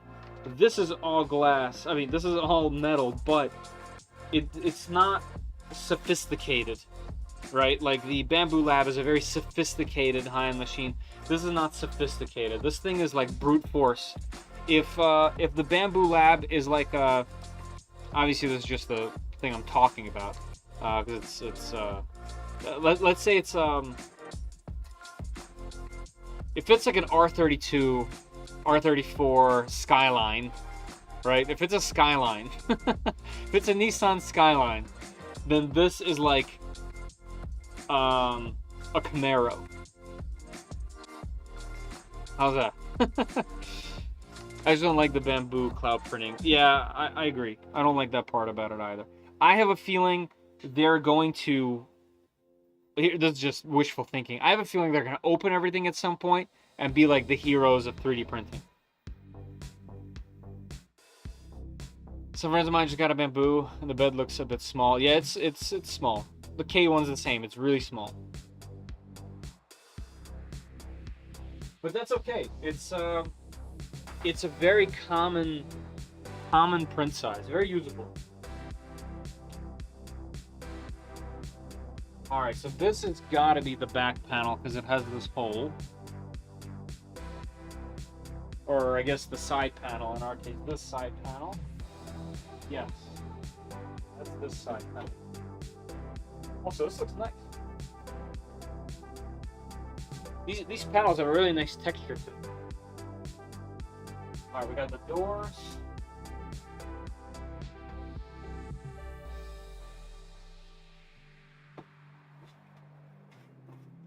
All right, here it is. It's this one. That's nice. That's a good looking piece of plastic. Yeah, it's definitely not acrylic, by the way. How do you guys want me to do this? Should I turn it towards use?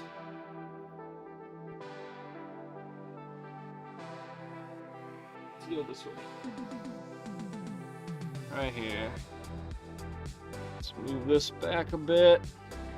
And we'll keep it there for now. I use the bamboo in land mode, and I use cloud at all. Yes. Yeah, you mentioned that last time. Good move, I think.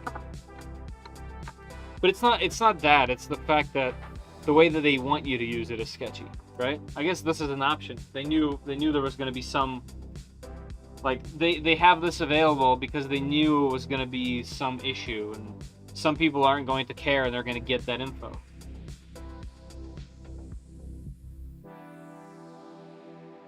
All right, so the question I have is, these all look like they're just T-nuts. Yeah, they're just these and the giant bag of T-nuts. So that's self-explanatory. Then we have this, which has threads in it, which means I'm using something else. And I'm still refusing to use directions. I'm gonna have to get the instructions. Man, I don't wanna.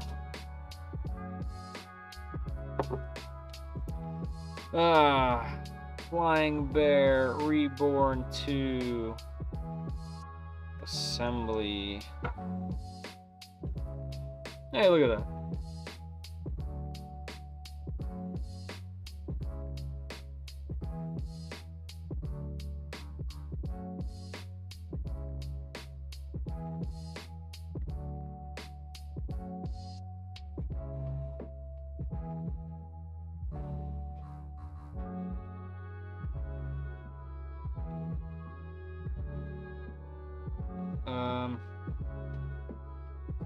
Wait, what is that?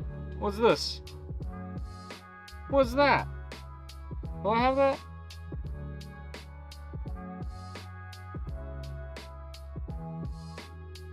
Hey, that's what this is for. That's to tuck this wire in here. How are we doing on time? Almost 11. All right, I gotta hurry up. Oh, I'm not gonna be able to get these in there. That's for the other machine that had like 2 wires. This has a ton. Yeah, that's not going in there. Unless it's for this one.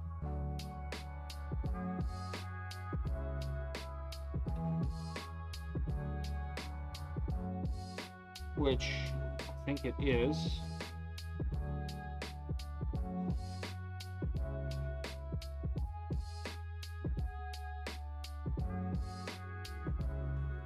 That's nice. This is a nice little cover. Yeah, that goes all the way. I'm gonna have to cut it or something.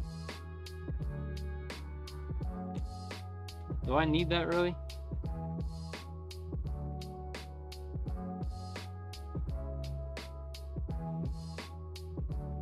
Please tell me that there is a playlist.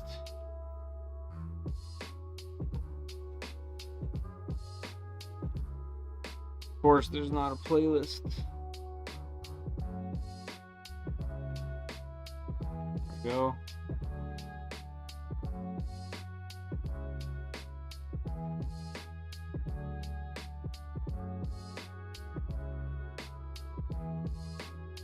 Flying Bear, you're killing me.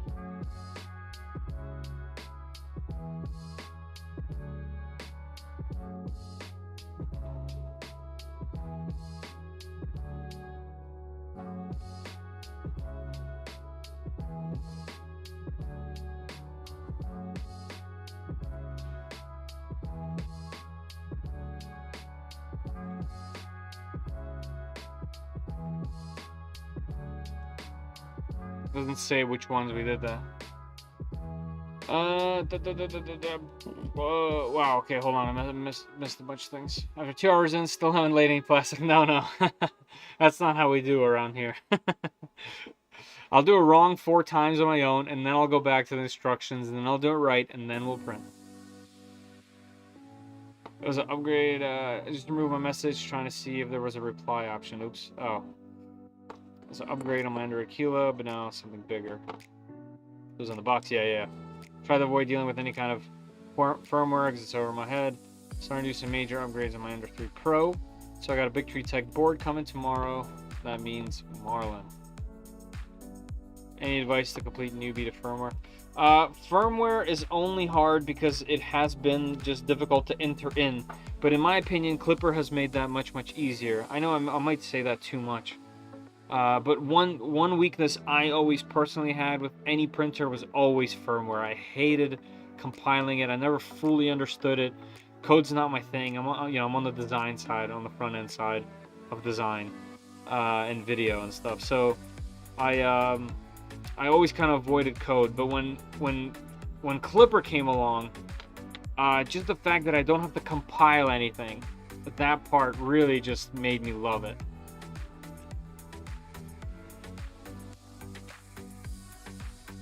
Yeah, unless you're using fully pre-built Marlin firmware, that's true. I would say go with Klipper. Yeah, I wouldn't make your own firmware. I would find it. And if you can't find it, Klipper.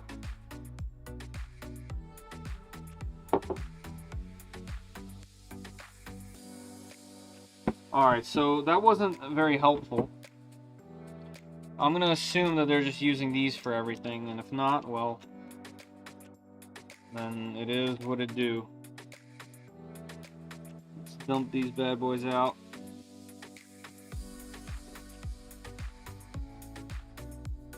Let's see.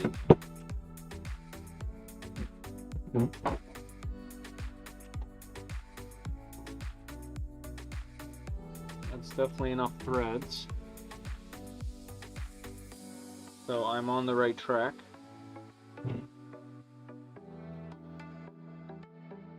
Although this one does not want to go in. We need tools.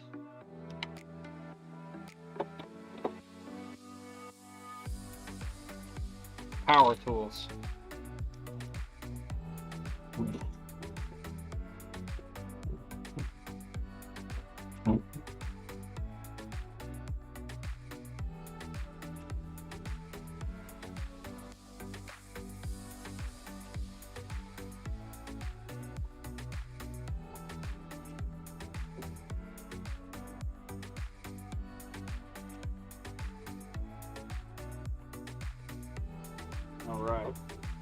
Alright, we got our filament spool holder on.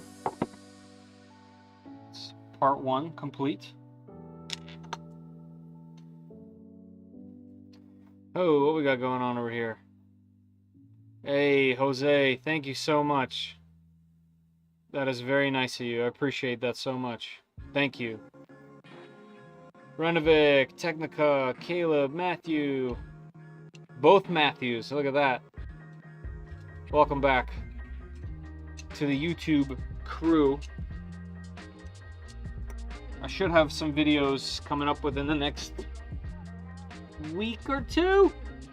I have a bunch going on, but And I guess in about a week or so, that'll be going on there first, so you guys can preview that first before the general public.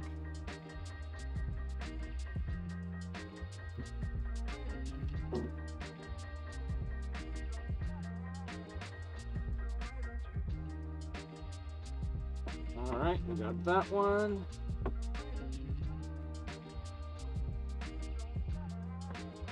This one.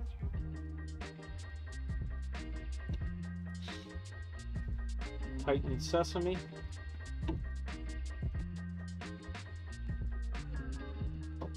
All right, and there's little holes to for a zip tie, so let's do that. Whoa, camera went wild just now. Get the zip tie in here.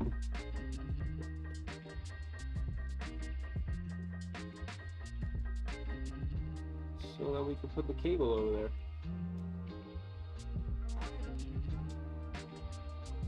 Come on.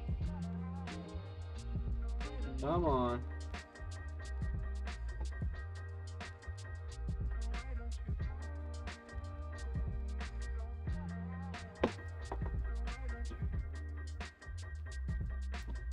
Okay.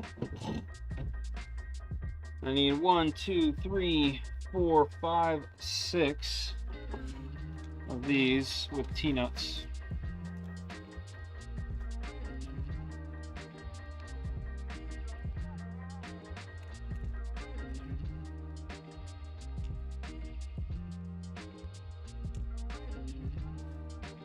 I wonder how the printer will perform compared to the X+3 in the background. I would love to compare that.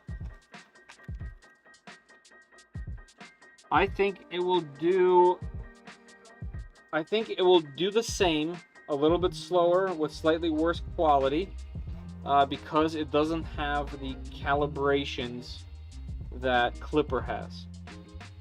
And that machine, as in the X+3, runs through calibrations before you even print with it. So it already prints really, really well, like right away. So that's obviously noteworthy. This machine is going to run its predetermined, pre-calibrated. I'd make quote marks right now if I could, but my hands are tied. Which means it's gonna run some pretty generic calibrations out of the box instead of being on the spot calibrated. So there's no way this is going to be able to print in the same quality and speed the X Plus will. However, I think putting Klipper on here with something like that $36 CB1, spending some time going through the Ellis configurations from top to bottom, I think this thing would compete. I don't see anything that wouldn't compete. Nothing is too heavy. Obviously, this Toolhead is definitely heavier than the other one. Stepper is heavier. The block is heavier. The fact that it has metal on it is heavier. But that's not going to play too big of a role. So I think it'll be comparable. But out of the box, I think it'll be slower. It'd be interesting to see what a couple hundred on top of the 375 purchase could be. Klipper upgrade, chamber heater, exactly. Yeah. I know Next Gen is working on a printable chamber heater. On my Trident, I have his Cool Air, I think it's called. Cool Air mod, where you put a filtration system on the inside of the machine. And what it does is it helps you heat everything a little bit faster from the heat of your bed. So it heats the chamber faster. So you could add that type of stuff to here really easily with Klipper. Obviously, you couldn't do any of that with Marlin. But with Klipper, you could instantly do that stuff.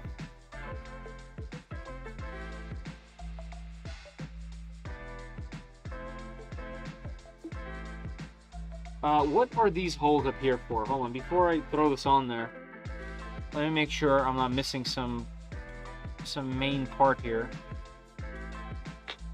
Alright, we did that. What's on top there? Those holes. Top left. What is that? Oh, okay. That is the PTFE holder.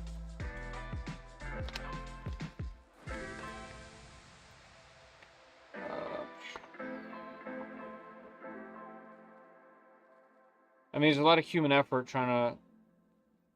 There's a lot of human effort required out of this Flying Bear printer.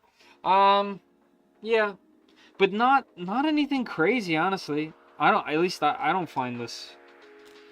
I don't find any of this too crazy. Like, this stuff is what we normally did on any other machine. You know, just before. Basically, what ended up happening was a while ago, like 2-3 years ago, buying a $200 printer was a lot. You're like, ooh, $200.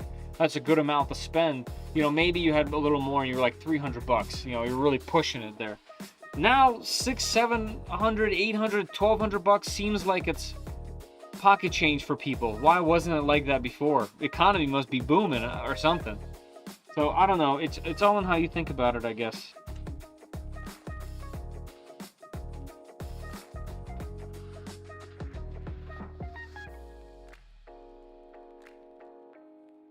Why are there T-nuts going here? 3x8. Why? Why are we doing M3x8s?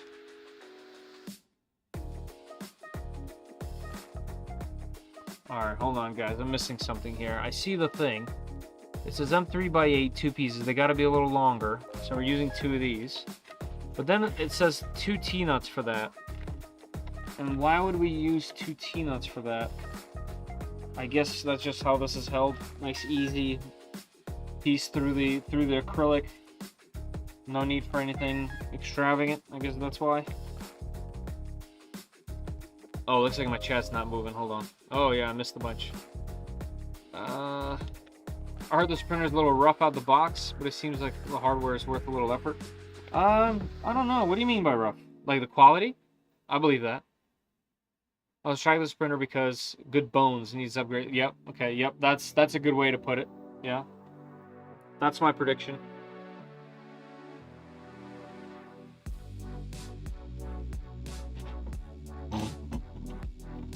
My prediction is that it's gonna be fine, and that to make it really great, you're gonna have to Klipper it yourself. Wow, Trident 2. Yo, sweet printer collection. Thank you. Yes, it's gotten sweeter, which I'm obviously very thankful for. But also, I've been putting in so much work. I'm literally working 2 jobs. So sometimes it doesn't feel like play anymore, unfortunately, but it's okay.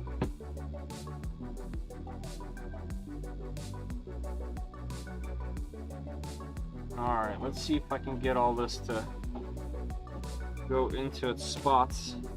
Wow, that actually fits really nicely. I didn't realize it was gonna like pop into a little channel flush like that. Come on, can you guys see this? Let me open this camera just a bit. Look at this corner up here.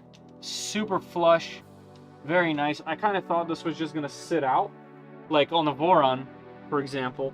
Those things just kind of sit on the outsides, as in like the panels. This panel, these have a little channel in them and they hide the panel. See, it's the little things like that that are really cool on this machine.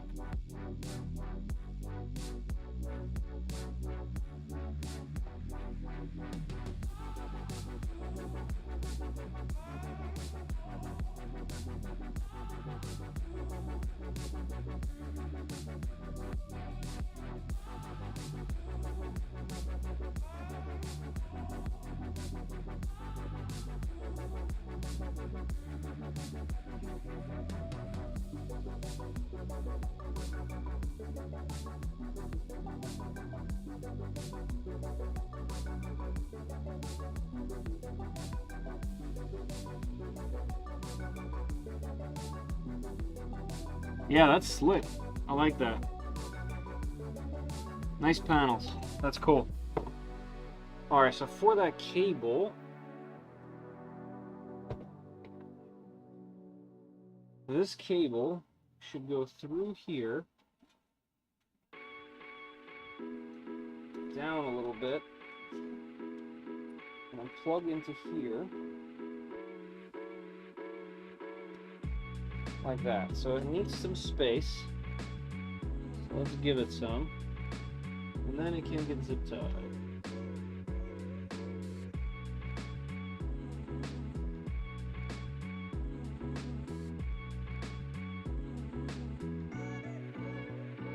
Let's see, how's it gonna be? Like this? Yep. Zip it. I don't think printers are going up in price, as you guys are saying. My only printer has been the original CR10 that I must have gotten 2015 or so. It was $550 on sale. Yeah, but think about what people are buying right now. What's the conversation at right now? It's the X Plus 3, which is $800. It's the X1 by Bamboo, which is $1,200. And some people buy them with like multiple AMS systems and a bunch of their filament. It just, I don't know, man. I know obviously people have always had money. I guess I never did. I've always been the, oh my god, this printer is under $200 at $170. You can have this and this and this. I guess I'm always kind of rooting for the underdog. You know, I don't know. Maybe that's just me.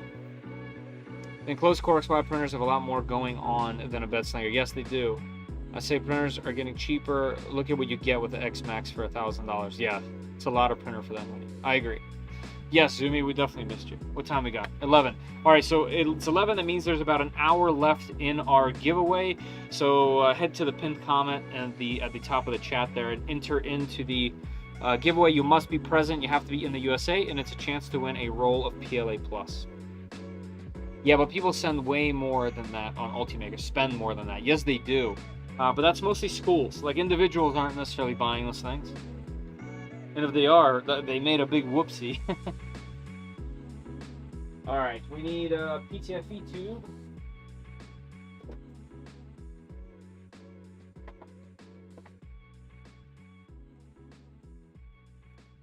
Oh look, I missed a whole bunch of zip ties. Taking them.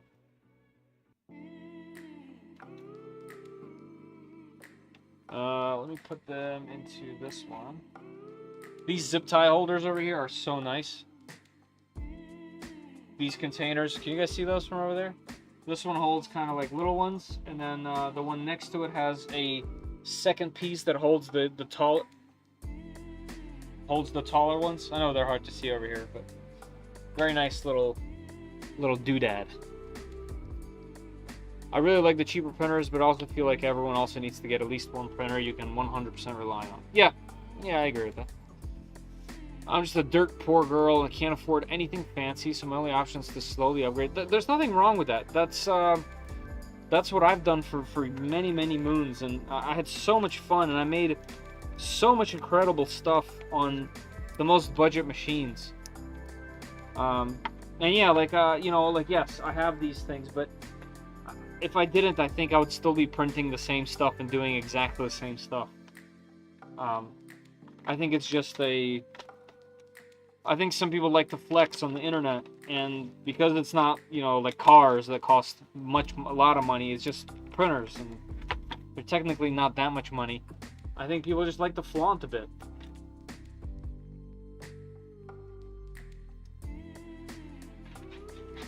Alright, so this guy, this is a pretty long tube. Let's see, the furthest needs to be is this. Okay, so it's actually the correct size exactly.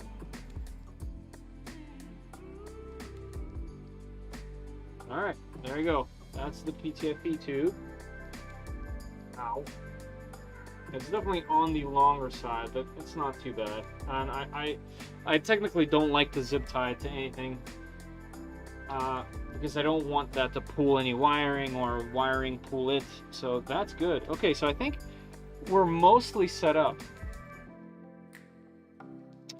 It's amazing what bed slingers are doing nowadays with Klipper. You actually don't need the advantage of Core XY. Is the only, I actually don't think the advantage of Core XY is the speed. It's the fact that they take up less space and are easily enclosed. Yes, I don't know about space, because the printer's like this. Yeah, I guess it takes up space in a different way. Yeah, yeah, I agree. And obviously, not moving the entire print around is also very good. Like that's the biggest thing. If you're going to be printing big things or heavy things with a lot of infill, with a lot of filament, moving that thing around is not like good.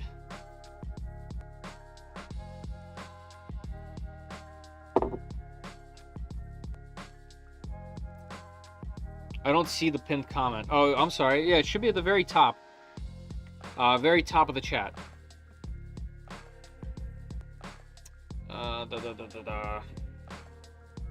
Why it's rigged. Yeah, I think just it's in my nature to try to make you know, the underdog win, if that makes sense. Hey Darren, how you doing? Long time no see. Big plan for this printer is to get the extender XL kit. Yeah, nice. I have it. It's interesting. Definitely slow. But you can, it enables you to print huge. Like huge, especially if you do like a 0.6, 0.8 millimeter nozzle. One of the most reliable printers was my cheap Tronxy A8 clone. Less than 200 bucks. Ooh! Hopefully I'll be printing one of those at some point. I mean, building one of those at some point as like a retro thing. Alright, I think we have everything except for firmware to be able to do our first turn on. So let's throw some firmware on this SD card and see if I can actually install everything without without taking the files off of the SD card, which some printers refuse to do. So we'll see how this one handles it.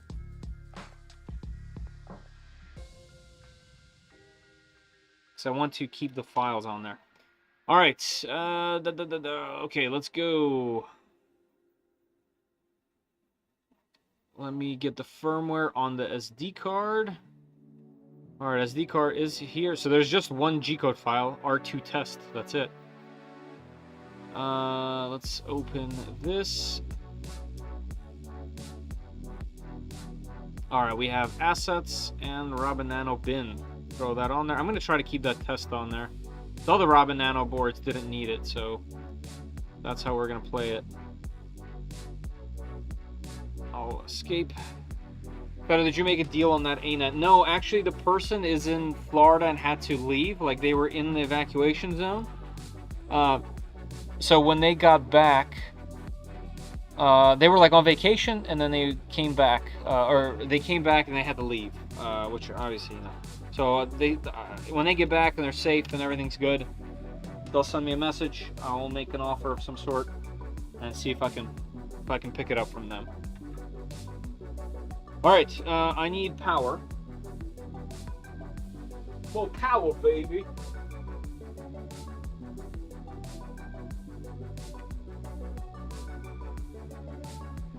Where? All right, it's erasing. Yep, updating.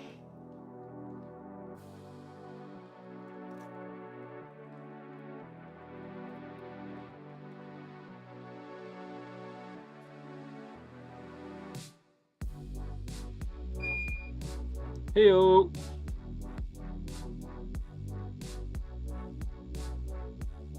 Lion bear, that's a good sign.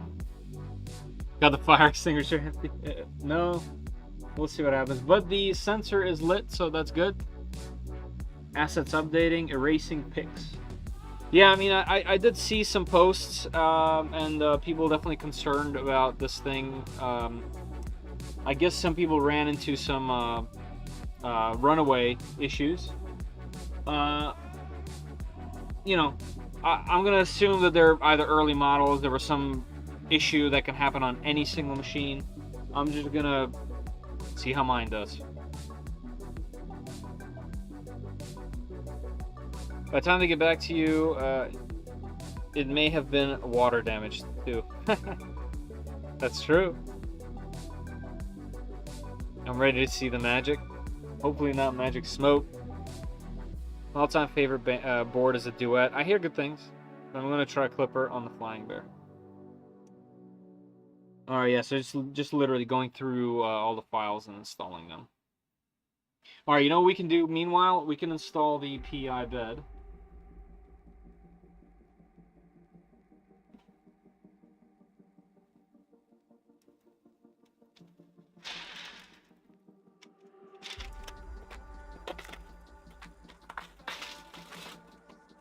So clean. We're gonna put a sticker covering it.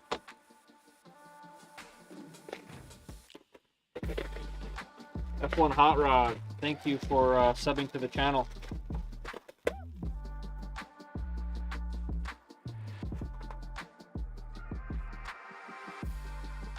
Hey, look at that. I didn't see that before. They have their little logo, like ghost written on the edge there.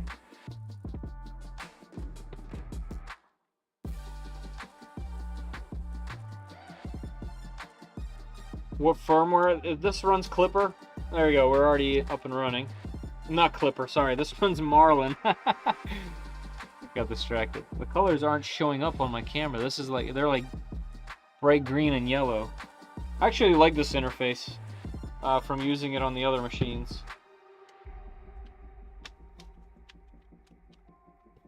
Alright, let's see. Which direction does this want to go to? It's this way. So let's go front to back then.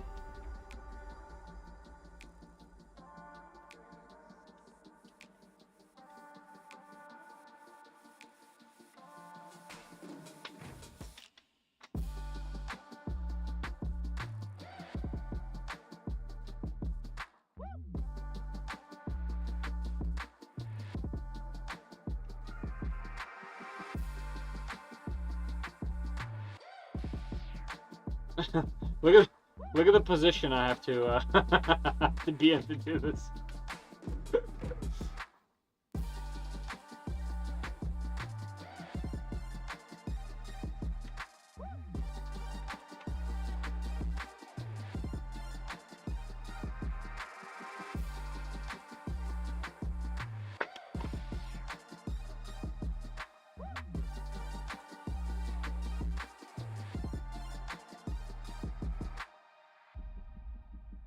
All right. Cool. Got the magnet on there.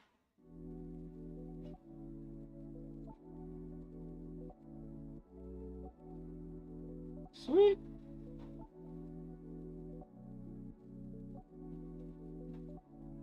Was the tension low? I'm gonna tension these all the way down for a second. See what that does. Oh, I can't, because that will hit that front, wouldn't it? Wouldn't it?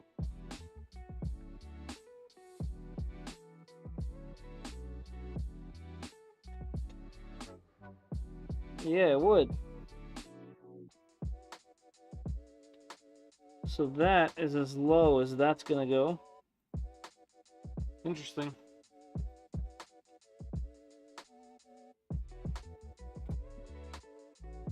I wonder how the leveling is going to work on this. I guess we'll find out. Note to self. Do the step earlier in the build. Which step? Oh, the bed. Hey, Andre. Good thing you have long arms. Yeah, right. Yeah, you did it. Congratulations. Yes. Hugging the bear. Make him stop. No, you can't make me stop. Alright, anyway. I remember watching that video. This one had a procedure. And we were going to follow it. We are going to follow it. There we go. So, should be here somewhere. Go back just a little bit.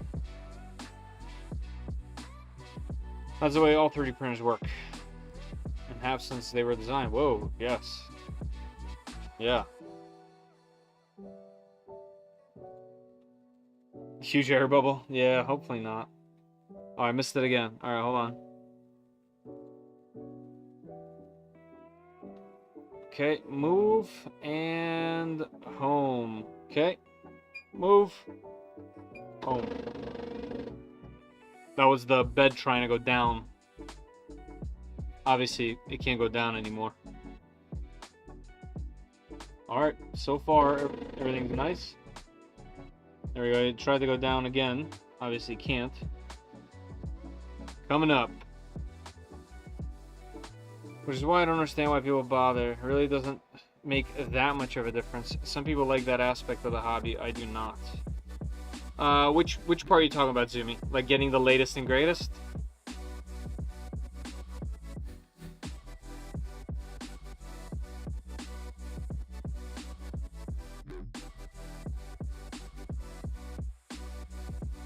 Oh, also, I need the bed on there.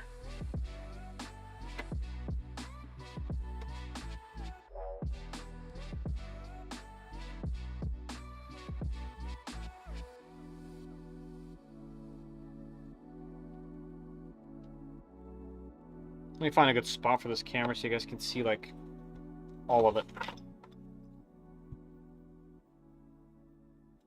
Or most of it, rather. Here's the filament we're going to be using, by the way. Another brand new filament from 3D Max. They're Silk Silver Pearl. Should be a really cool color. When I was asking Sergio if it was like metallic, he said no, it's like a pearl that's silver. So that should be cool.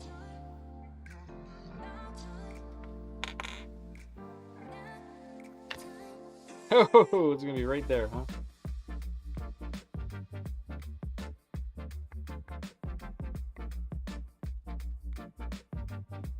Alright, let's see if there's a better spot.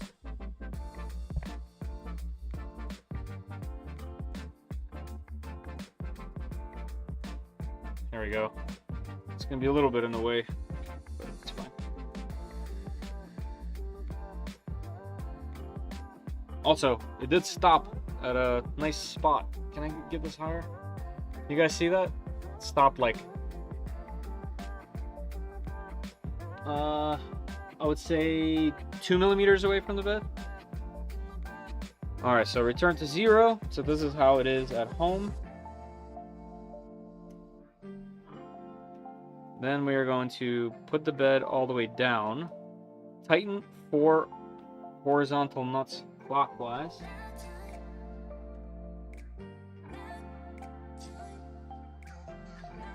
Right, this thing is never going to drop down. So we're just bringing her down.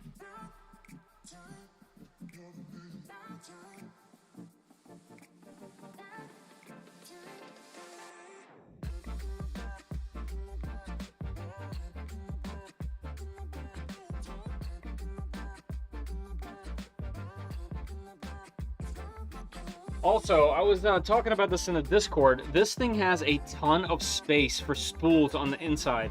So the back over here can house 2 spools with the bed all the way down. They're completely not in the way. So because there's a, what's it called right here? A extrusion, you could put 2 spool mounts right here. In fact, you could put 4 spool mounts on the inside of the machine, which means they're always going to be dried, and the inside of an enclosure where you can just reach in and grab it really quickly.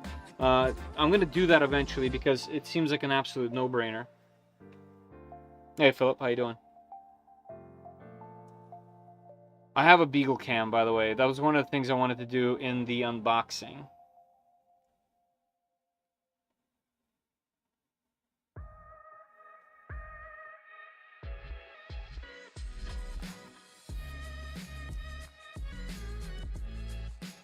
All right, let's keep going. So we did that, and this is just going to get the most tension on those springs possible, which is great. I'm actually surprised the bed is insulated. On this machine, because it's enclosed, you technically don't necessarily need that, because it would help to heat the rest of the enclosure if it was not insulated, but maybe it's because it doesn't have glass. Alright, we're gonna unlock the motors. Place A4 paper, manually move the extruders to the floor. I can't do that because... I'll try that again.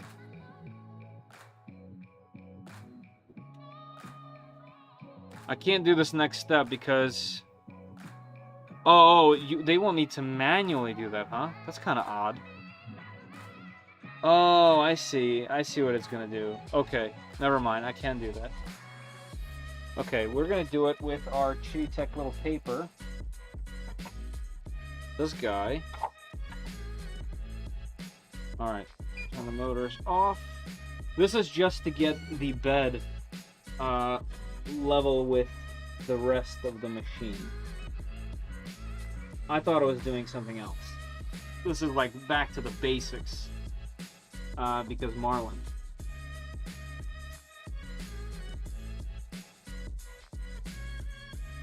This is that safe home thing that Klipper has as well.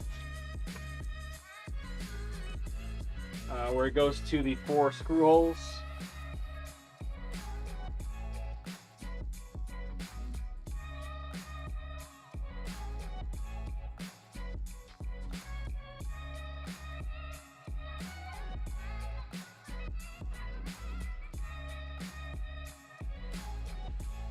Alright, so that should be relatively flat.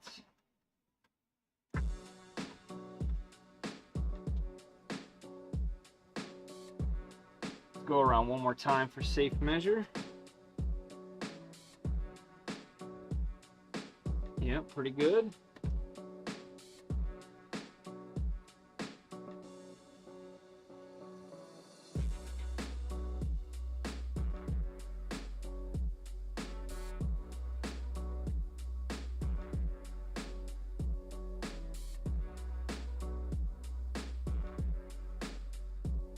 Okay. Okay, cool with that.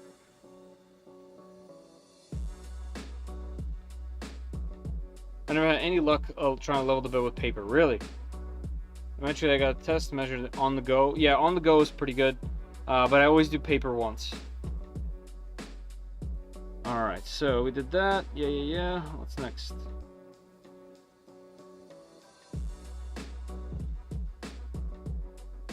Alright, did it a bunch. 2-3 times, okay. Let me just make sure that they don't like home first again. Alright, we're gonna go back. We're gonna go to tool. Oops, I don't see what that said. But it said leveling, auto bed leveling. Do you guys want to see this? So this has a bunch of different stuff than that does. It actually says conveyor. Wi-Fi, we don't need to use that at the moment. You can send G-code, temperature settings, voice. You got button sounds, end stop sounds, print complete sounds, no filament tone. Alright, let's go auto bed leveling. The print head will return to the home position. Do you want to continue? Confirm.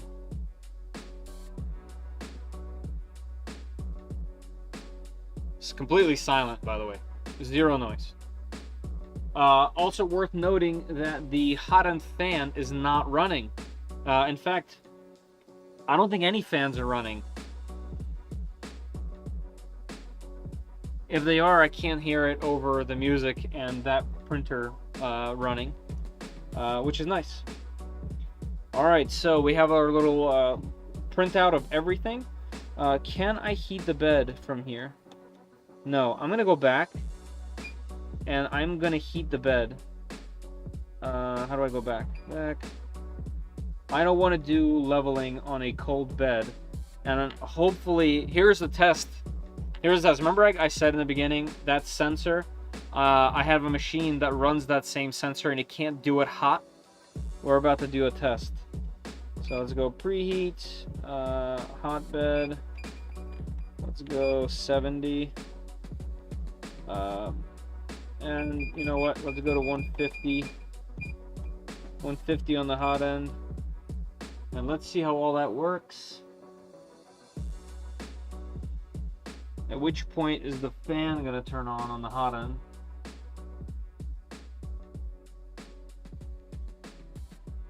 So at the moment, it's not, and I have a feeling I either unplugged something or something else is going on. Nope, there's the fan. So the fan starts at, I couldn't tell, it was going too fast, 80-ish. Also, very quiet fan.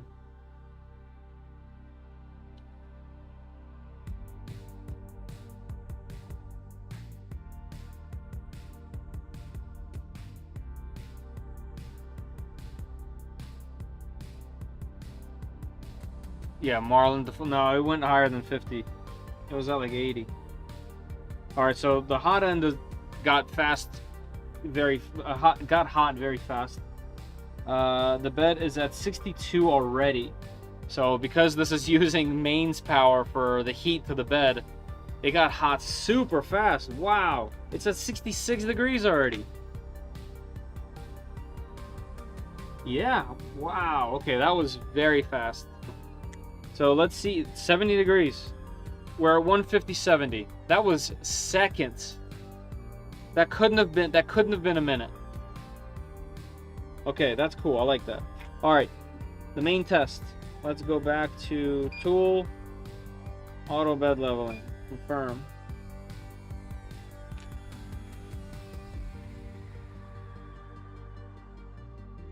That heated very quickly. I know we have the right firmware because the sensor is in the middle of the bed, which is good. All right, it is, let's see if it's keeping the temperature. Hopefully it is. I definitely don't want to do this cold. Okay, it is, so we're just gonna hit start. Whether to calibrate the platform? Yeah, calibrate it. There we go. What time we got? All right, we still have 30 minutes. Yep, okay, so no issues with the sensor getting hot. So that's already one check mark from my concern list.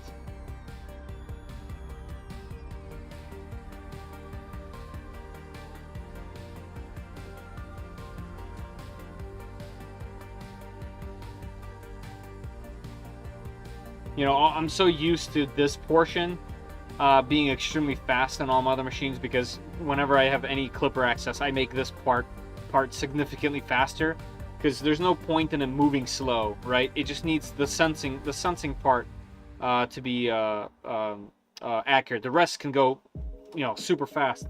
But Marlin, I got 824. I got 1124. East Coast.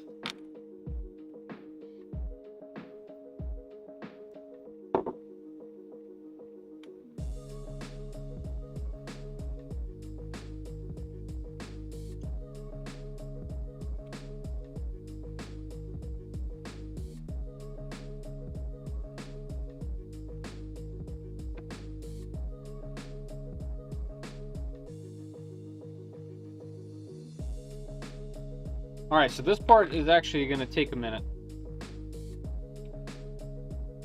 So while it's doing that, maybe let's continue working on these panels and stuff because there's so many still that need to be installed. I'm thinking the back panel.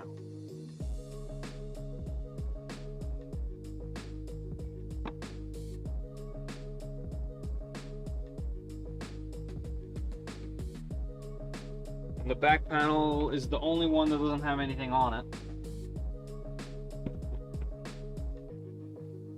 And let's see, 1, 2, 3, 4, 5, 6, 7. Okay, straightforward.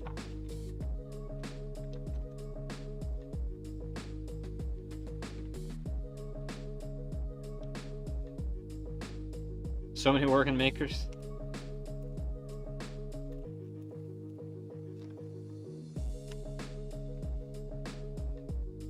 Anyone going to Earth?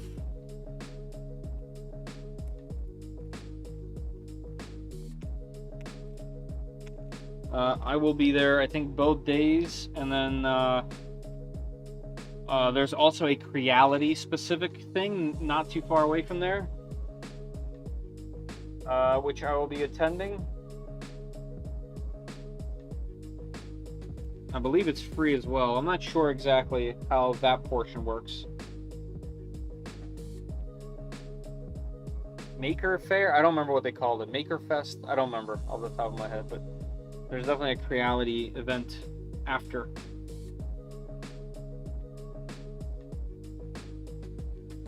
Not a huge fan of the tent. Do you think there'd be easy way? Yeah, there's already printable and acrylic cases you can very easily make. I'm partial to the tent myself. I like the quirkiness of it, and I like that you can lean it back really easily and get it out of the way. But yeah, I know what you mean.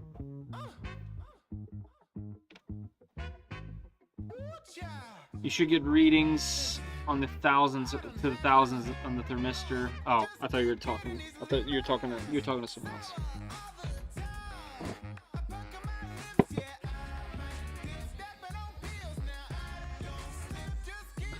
Fire extinguisher on hand. Wow.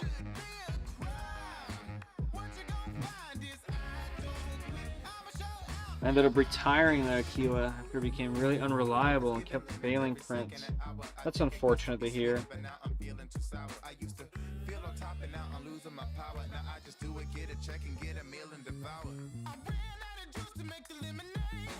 Alright, so let's go. Alright, I'm gonna go off frame for a minute. I'm just gonna put on this guy. Can go, but where is Murph? I don't know where Murph is, but Earth, East Coast Rip Rap Festival. It's in Bel Air, Maryland, which I'm from Bel Air, Maryland.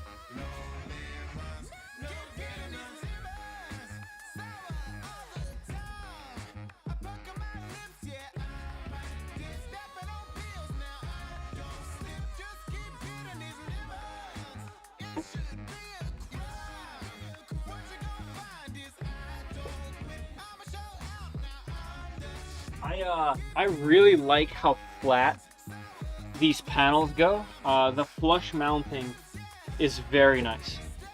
That part on the Trident looks a bit cheap, I guess, because it just panels like just on top of extrusions.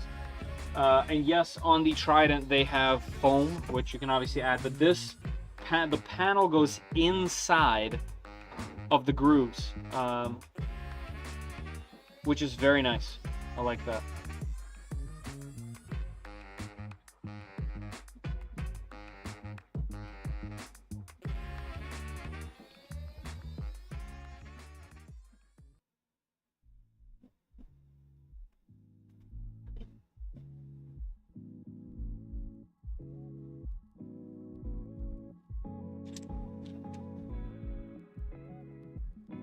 Alright, looks like there's one more row to go.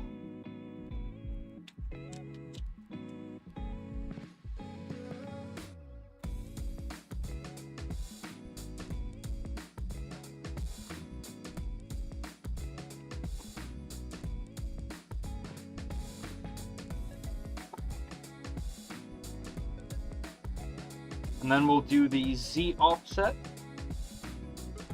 It should be good. Also, these readings aren't looking that bad, by the way. So the furthest I see is 0.2. I mean, that could be a bit high, but that's not too bad. I've seen worse.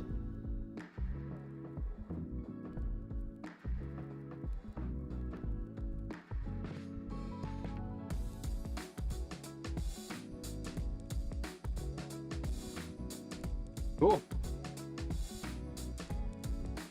So far, so good.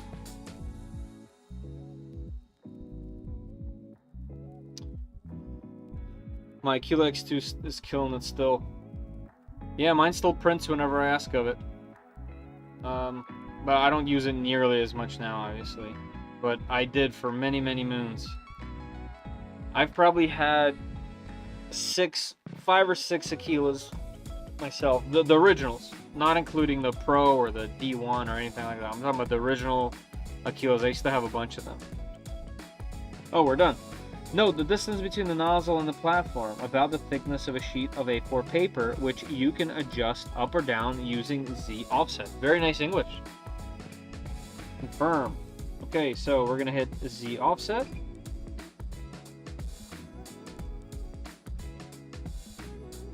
And it's set to 5. Bring her down.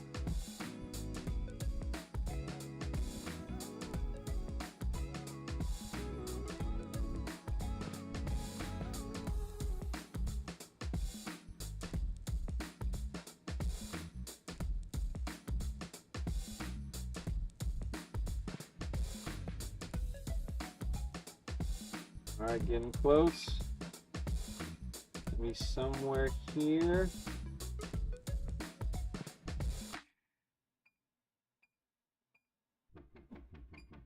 Not too much. Maybe let's just do right here. All right, that's where we're gonna keep it. 0.9. All right, so I'm guessing I'm just gonna go back. Okay, and it stays. Here's our numbers. You guys want to see them?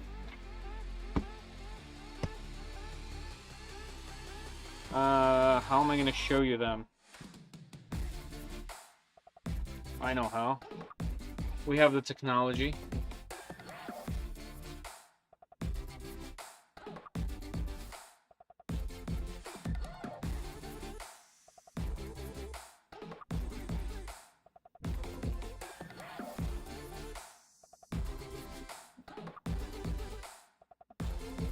That's not too bad. That's pretty good. We have a little dip right there in the back, but that's okay. You can see it right there. The rest looks pretty damn good if you ask me. All right, cool. Let's get a print going.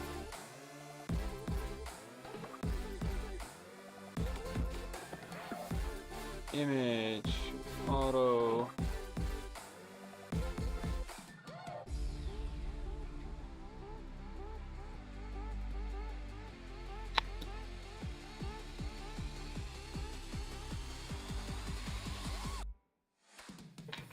All right, and then we can probably close this.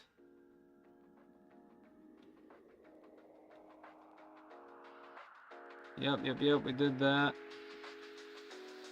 We did that.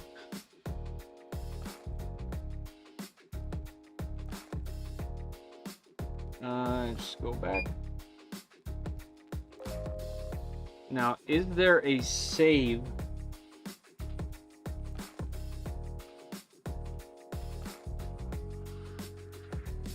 I guess not. All right, adding and removing filament's easy. Okay, the test file is on there. All right, so let's go ahead and home. Actually, hold on. Let's go move. Let's do Z off Z plus. Let's pick it up some like that. So we have room for filament. And let's go to heat. Let's go to solid 200. Let it warm up. Let's go to, whoops, let's go filament. All right. That's cool. You can go 1mm, 5mm, 10mm, but then infinite, which is very nice for removing filament and adding filament. Where is the filament we're gonna be using? We got the silk pearl. New 3D Max. Let's see what this is all about.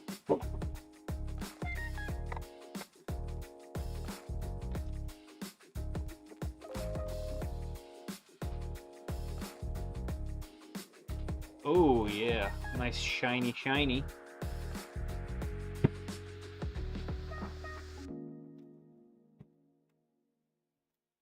Can't even tell you how many of these spools I go through.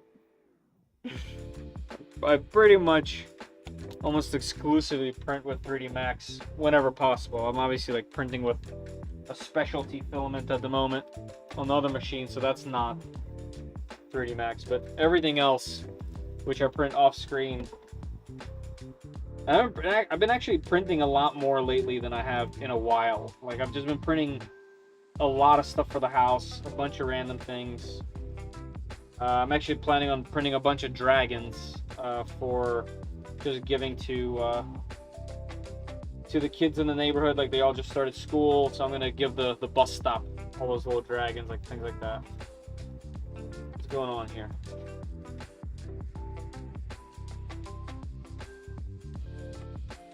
Why is there so much resistance?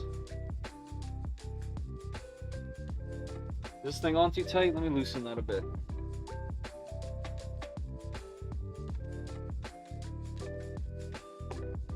Yep. Okay, so that's something. This little clip that we put on the side, the one that bends this underneath of this, that was on too tight. One thing that I actually like about this extruder is that huge exposed gear that they have over there. It makes it very easy to spin manually and push filament in. Obviously, we won't need too much right now. Come on, filament, go in there.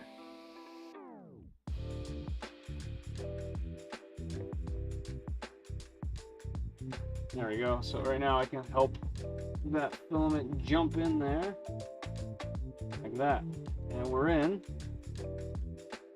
And now we can use the screen. Let's go down, and we're moving. I have it in infinite mode, so we'll eventually see filament come out of there.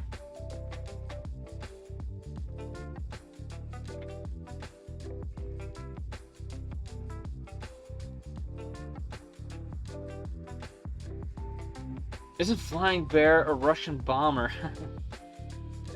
Maybe. They do have a lot of Russian content out there. That's for sure. Alright, so it looks like this is all good. So we can close this. Let's refresh here. 39, nice. I think 41 was the last one. 20 minutes left. If you guys haven't jumped into the filament giveaway, you have to be in the United States, so go ahead and do that. So we're extruding nicely.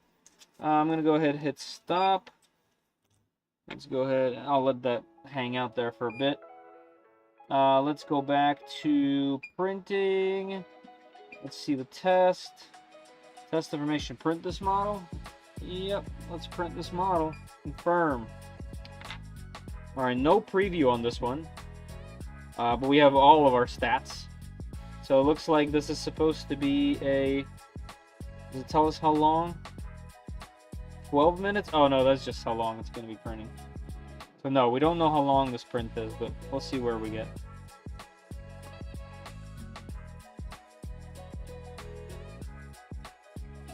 Let's see what this is. Looks like we are too far from the bed. Let's see if I can move these type of things. I can. The offset. Let's bring her down. We are way too high. Way too high.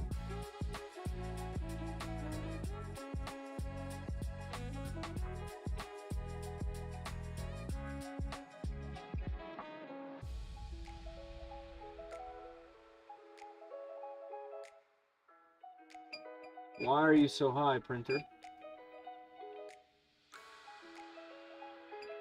Like, that's not even close.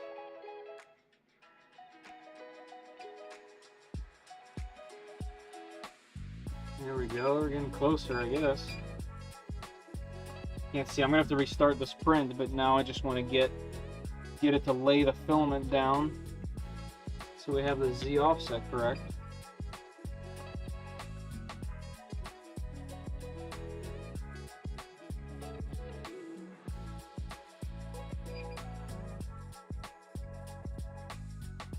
I mean, that's quite a ways off of what we had.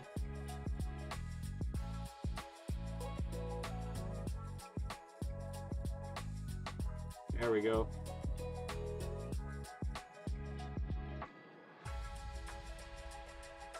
Let's grab this off so I can see.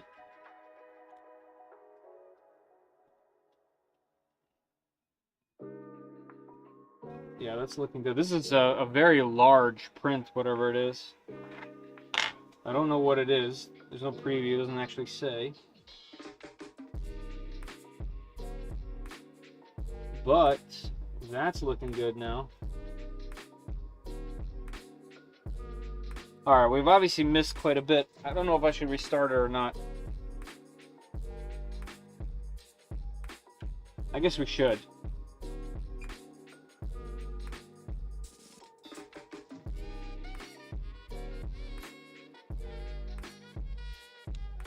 Alright, so for the sake of just having it complete, although it does look like it's doing, it doesn't look like it's doing a wall. It looks like it's doing, nah, you know what? I'm not going to risk it. I'm going to go and stop this print.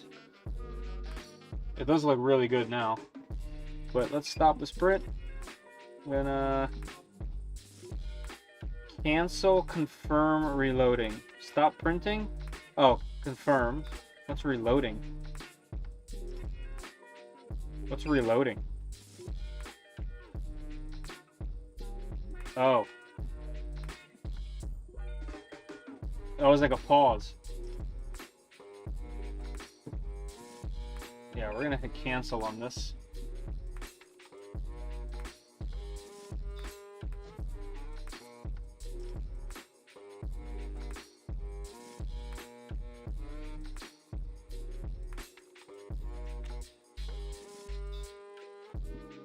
Alright, let's go again. Printing. R2 test. Go.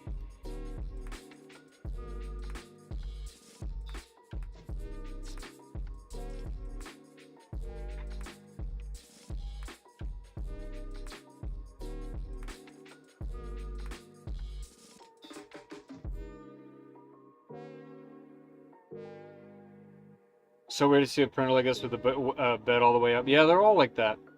All these recent Core XYs that are out all do it this way because the moving area stays up top. The only one that's not is the Trident 2.4. Not Trident, sorry. Voron 2.4. The Trident is similar to this. There we go.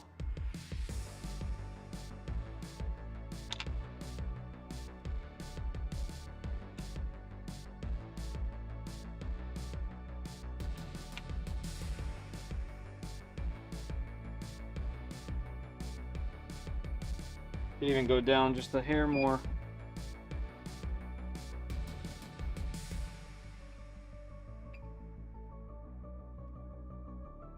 Just a tiny bit.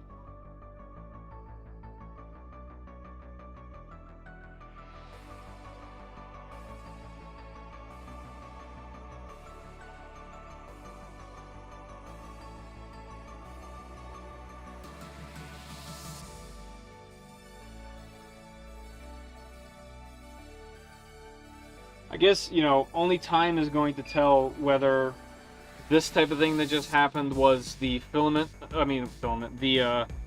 the sensor, or just how this thing is programmed. But it looks like it's printing really well now. I would even say it's a bit under extruded.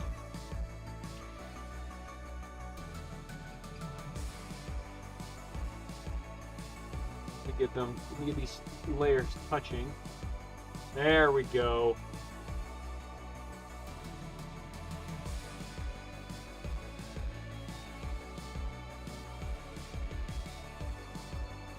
There we go. Okay, I'm happy with that.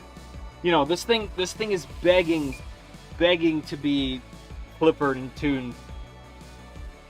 I would love to see this thing with a stealth burner. Put a stealth burner on there. Unfortunately, you won't be able to use these internals. I guess you'd have to have all new hot-end hardware, wouldn't you? So that's not gonna happen. Cool. We'll see how it does. I have high hopes, I really do. Alright, let's see what I've missed here. My chat wasn't moving. It just looks odd, yeah. Top heavy. But that's what I'm saying. So there's a lot of space for filament. This thing is never going to go all the way down. Because the, filament, the leveling sensor is going to be always at the top. So, and in the back, there's actually a ton of space between the back and the actual thing. So you can literally have spool holders back there that mount to the corner right there. That'll kind of hang like this. And they will be not in the way. As you can see, I'm lifting the spool above the bed right there. There's plenty of space. I think you can even put, up to 4 filament spools inside of an enclosed machine, so they will be dry, they'll be warm, and they'll be ready for you to print with. That's definitely a plus, at least in my opinion. Do I have a filament bag anywhere? Accessible.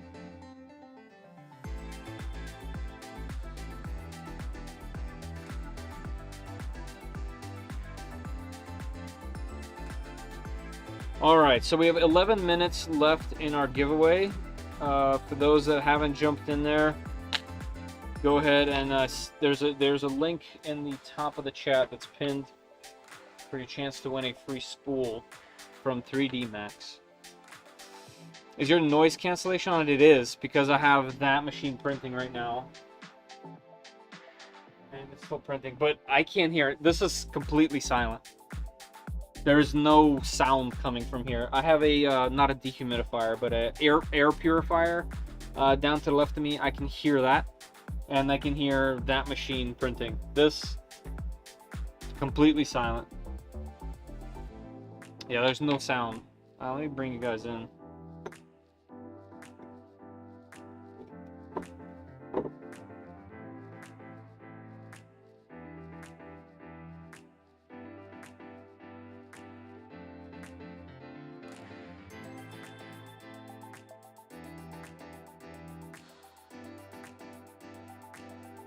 Is there like a glare or something? Yeah, there you go. There's a weird glare right there.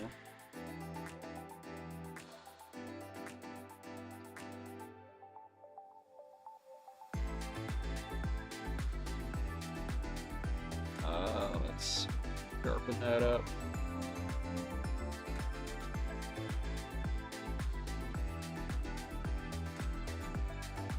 There we go.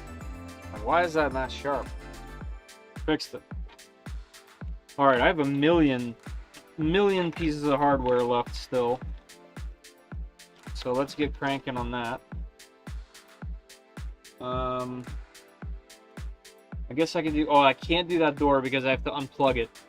So I guess we're going to do the front doors. So for that, we have this thing. Oh, sorry. Missed the chat again. Or the perfect place to store snacks. Yeah, put your Snickers back there. The bed only moves down, though, right? The head is the thing that does all the work. Whoops. Yes, that's correct. The bed only moves down. That's how these machines can go faster, by the way, because they don't have to sling a bed. The bed is mostly stationary. Obviously, for Z-hop and stuff, it moves down. But it's mostly stationary. And it has to do a lot less work than on a bed slinger. And the toolhead then can move freely. So how do you have 40 entries for the filament but only 28 likes? Seems odd. That's a good question. It seems like some people are here for just the filament. I program POS systems. Oh, God. But then go outside and talk about hydraulics. Nice. Yeah, go get that ice cream, Zoomy. What are you doing? Alright, so I saw in that video, which I closed rapidly, that this is for here. Wow, I really like that this goes into the channel like that. Like, it's so so flush and clean. Not fresh and clean, flush and clean. What is this thing printing?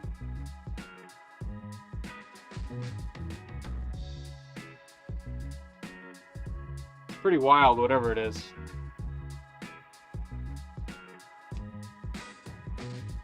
I can't enter for the filament. Oh, Tezza, did you have that problem last time too? Can you turn up the speed while printing? Yes, I can. Do I want to? I'm not going to do it on the first layer, but maybe when we get past and the fans turn on. So about the fans, keep in mind, because this is a Core XY enclosed machine, yeah, it does have dual-sided fans. 50-15 probably would have been better, but this isn't necessarily geared for PLA printing, right? It being enclosed, having an all-metal hot end, you know what I mean? Like, this thing is meant for some ABS ASA, so that's what I'm going to be printing with it. And for those, I keep the fans off. Alright, so let me try to figure this out. Obviously, this has to get put on here. This looks like it's for the door. Which side does this go on is the question.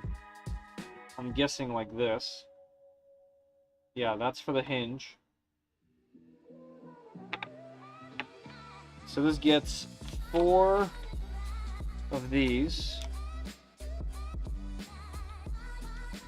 1, 2, 3, 4. 1, 2, 3, 4.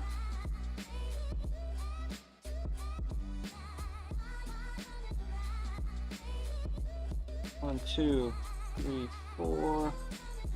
1, 2, 3. What's all this extra hardware for? Like, there is so much hardware. I must be missing something.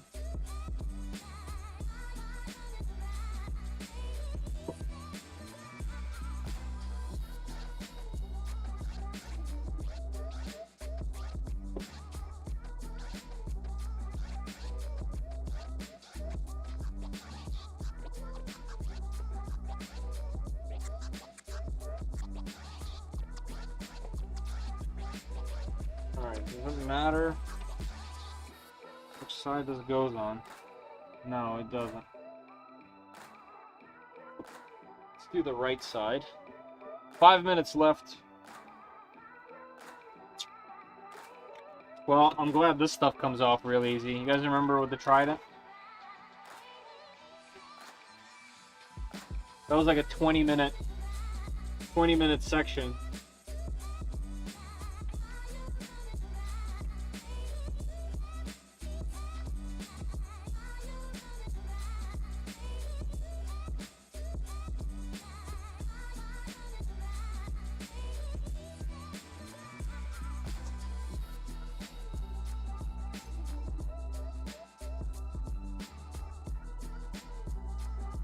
I'm obviously going to get my fingerprints all over the place.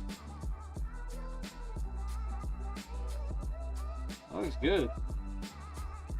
Wonder how the magnet's going to work. At the moment, it doesn't seem like the magnet part is anywhere near the doors. Is it this? No. I wonder where the magnet portion goes. I guess I'll actually have to look at instructions. Oh, this moves. The magnets move. Let's see if there's a difference. No, I think these are identical. Yeah.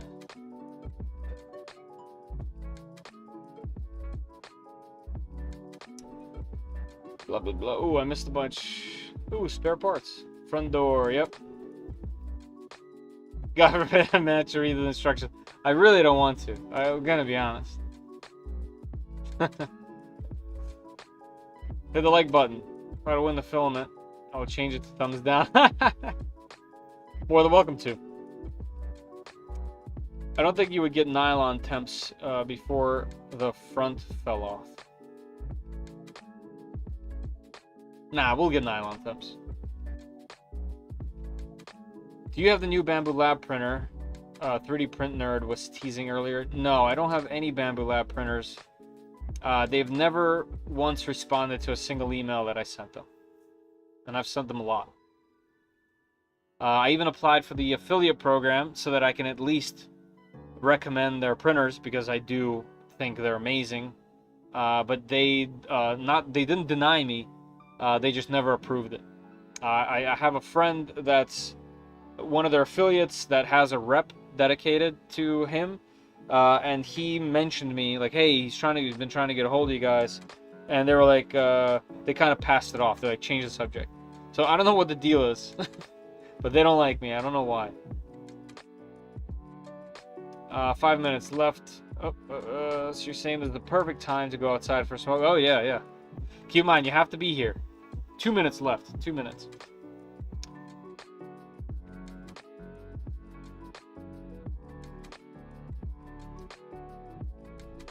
Use a robot to feed the lathe. That's pretty cool.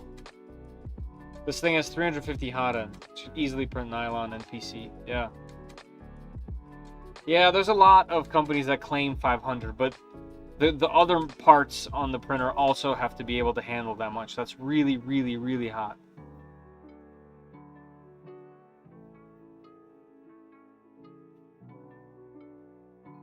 Man, that looks smooth.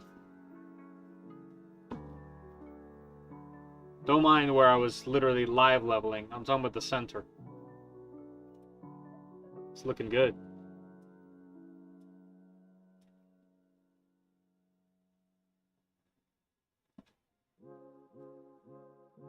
When you want to print in lead.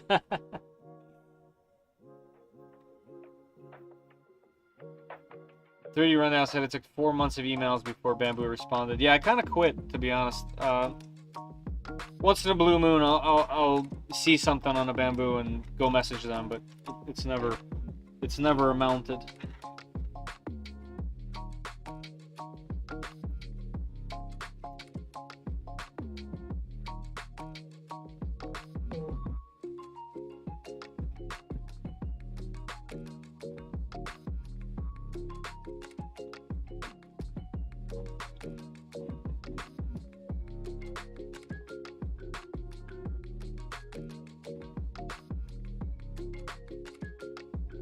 Dang it.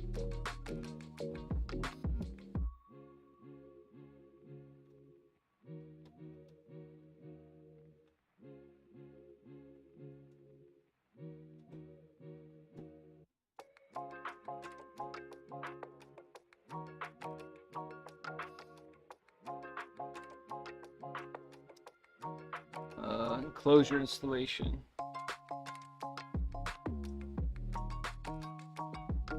I can bring my fishing jigs, yes.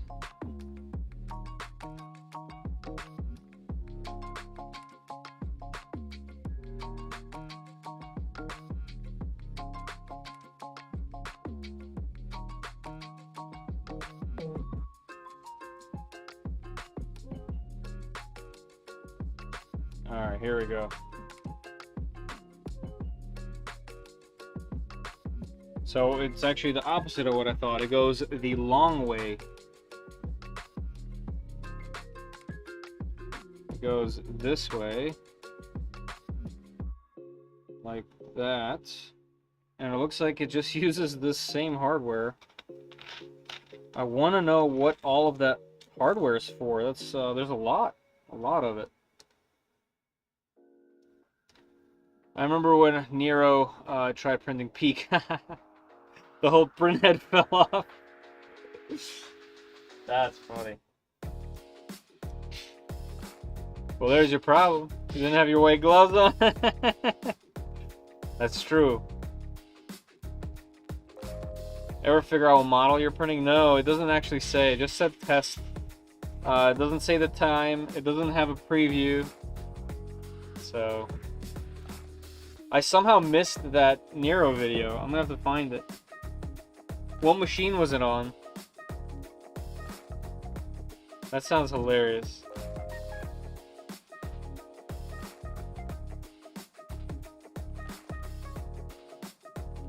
It's like melted down on the very first print. Wow. Well, that's not very fun. All right, so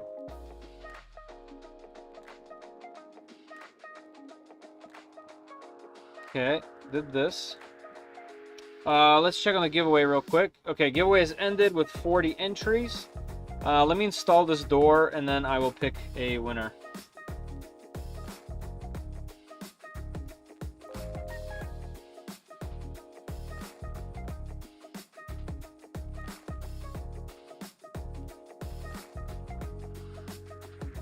Same ones, huh? Okay. No washers. Interesting. So this is not this door. This would be this way. I'm gonna. Oh, I can set it down on my little chair here. Yeah, let's do it this way, so I don't scratch anything. Oh, it's the Voron. Wow.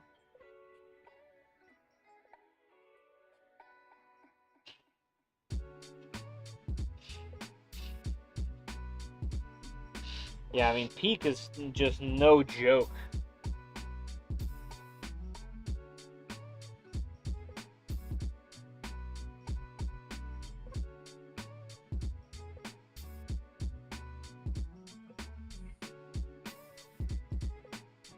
I like that this part is adjustable. It's kind of cool. I guess I'll be able to move the doors in and out a bit.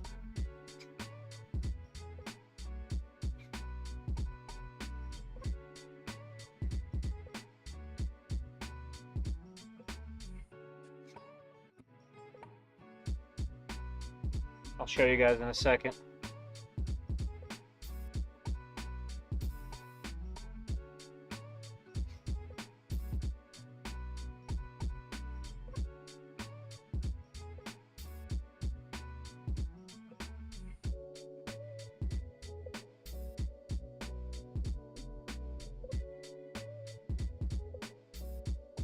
Does it have auto bed leveling? Yes. Yes, it does. Orange door for laser unit? Yeah, I think so. I don't know why they did that, but I guess it is a part of their color scheme. Vanilla Swiss almond. That's nice. I have peak installed in my neck. Really? Oh. Cervical vertebrae. That sounds fun. Sounds like you did something important.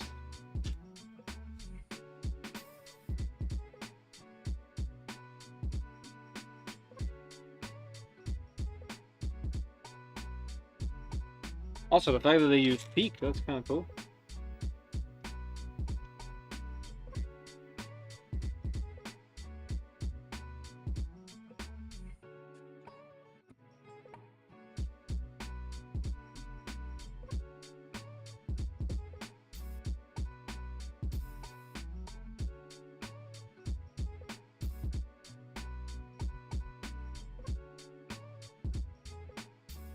Yeah, the prints that it's the parts that it's doing is very nice. It doesn't have a Z-hop on or combing, so there's like lines in the print for movement.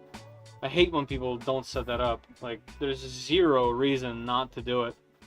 It just makes it, what is it, a split second of extra time, but it makes the print look so much more clean. That's just a slicing issue.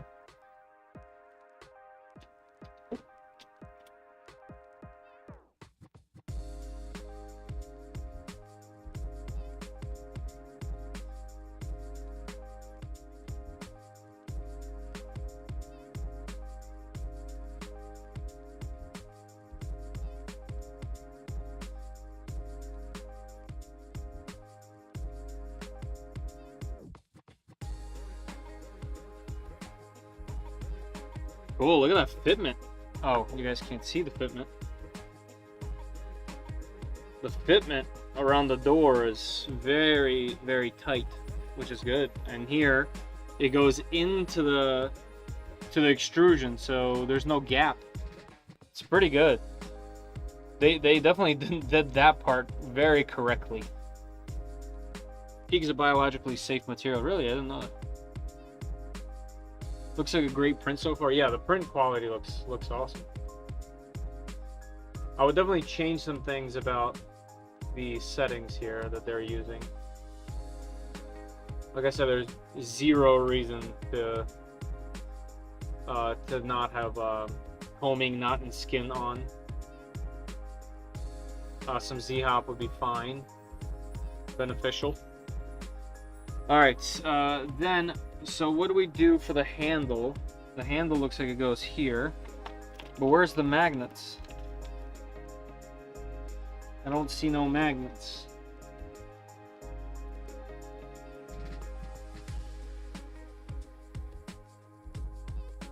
Let's get the handle out. Please, everybody, be patient. I just want to get something like done, and then I will do the contest, or the giveaway rather, no contest.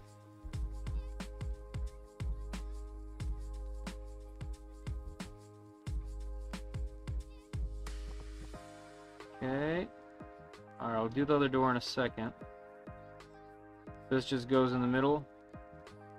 Does it say what type of hardware? Looks little, so let's use something smaller. Yep, right here.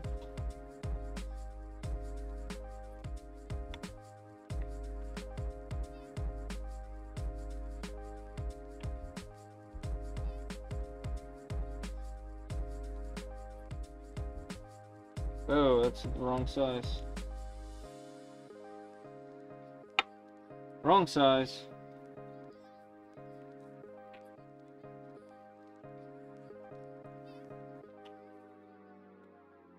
We need M4 size.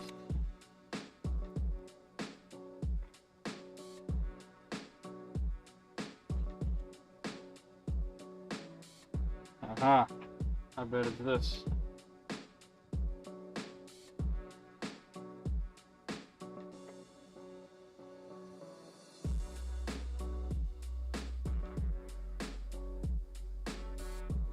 Come on. You know what we need in this case? More power.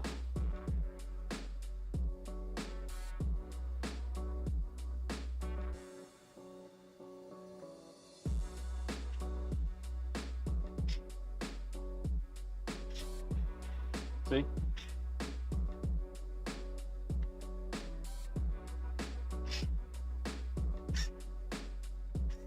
God, this Hodo is so strong. Alright, seems like this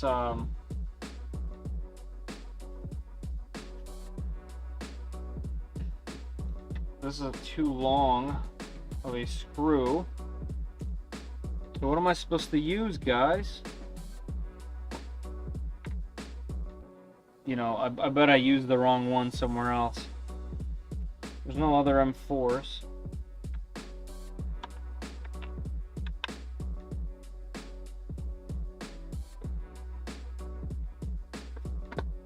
So into my tool bin we go. And I don't have anything shorter than that, do I? I do not.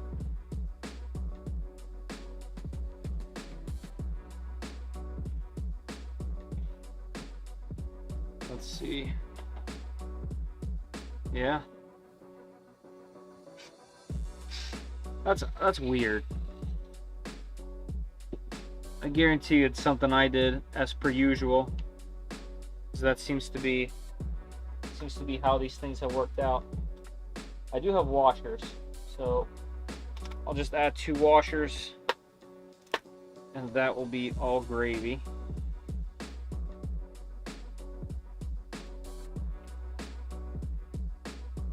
Alright, we're almost there.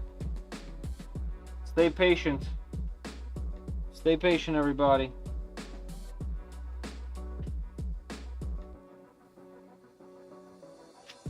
Also, I just realized that worked perfectly. You just needed a single washer. I just realized the fans are on because we're on the second layer, and they're still really quiet. Duct tape, nice. Out comes the spares. You already know it. All right, one thing I still have yet to figure out is how the magnets then replace. Yeah. See, now you've been here long enough. That's awesome. Alright, where are the magnets at? What are we doing? What is that? What? What in the world? That's what these little guys are for, huh? Alright.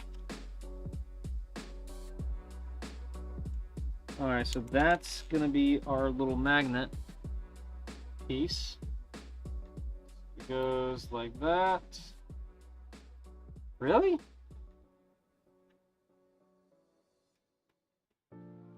I mean, okay, but...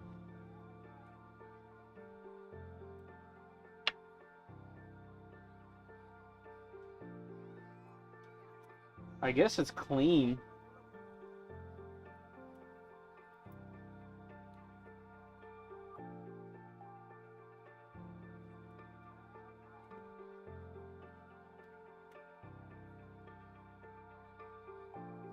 All right, let's see.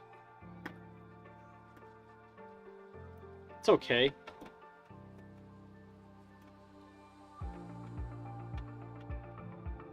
This needs to be moved.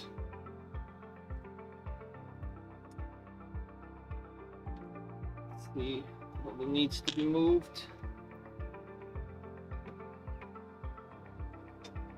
Oh, okay. Not very much. Let's move it right to the center here. Clamp.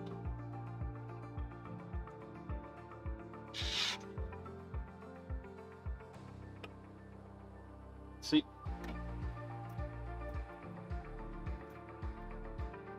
No, I don't really like that too much. Will this side hold it better? No. And this? Yeah, that's supposed to be the magnet portion. It's just not very strong. It's fine. It holds, but it's not very strong. It's very, very light. I guess that's good. It's not like it's ever going to open. Okay. We're there. We're there, people. We're there. This is for the other door. This is for the other door. 2 of these are for the other door. And there is so much extra. I guess that panel has to be put on 1, 2, 3, 4, 5, 6, 7. 1, 2, 3, 4, 5, 6. I mean, there's definitely more than enough hardware, that's for sure. There is a ton of extras. And I only have a door to put on. Okay. Can't complain too much about that. Do that later. Alright. He starts talking to himself. That's how you know it's late. Okay, let's open this. Oh yeah, they open all the way. I forgot, they do that on the Ghost too. That's great. I love these hinges. I had to print that. I had to print that as a mod on the Voron. Let's do browser view. Let's get rid of this. All right, everybody, here we go. Everyone ready? All right, go into my other screen. Gleam.io. Winners. So the question was, I don't remember what the question was. I will look it up in a second. Draw winner. We're going to draw one winner.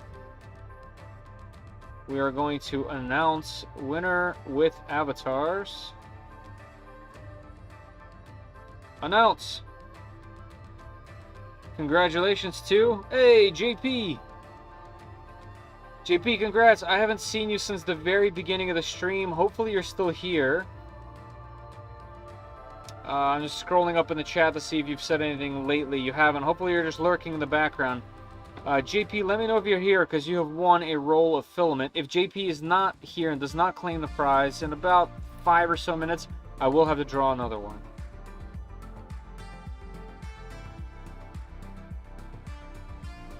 You're selling this thing like a shady used car salesman.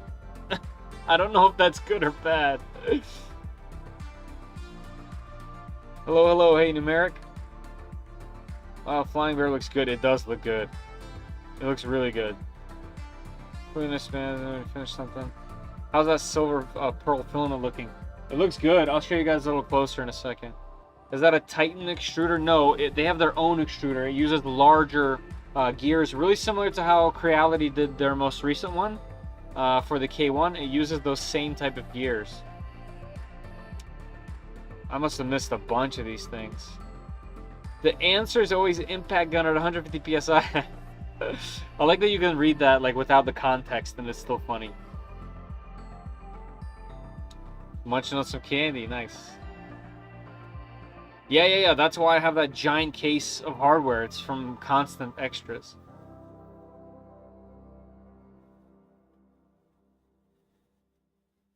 Let's see.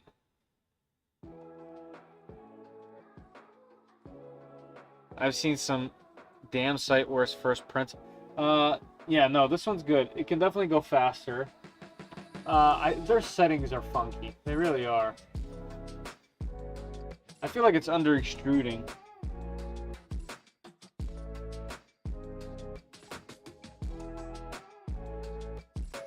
Yeah, it's definitely under extruding.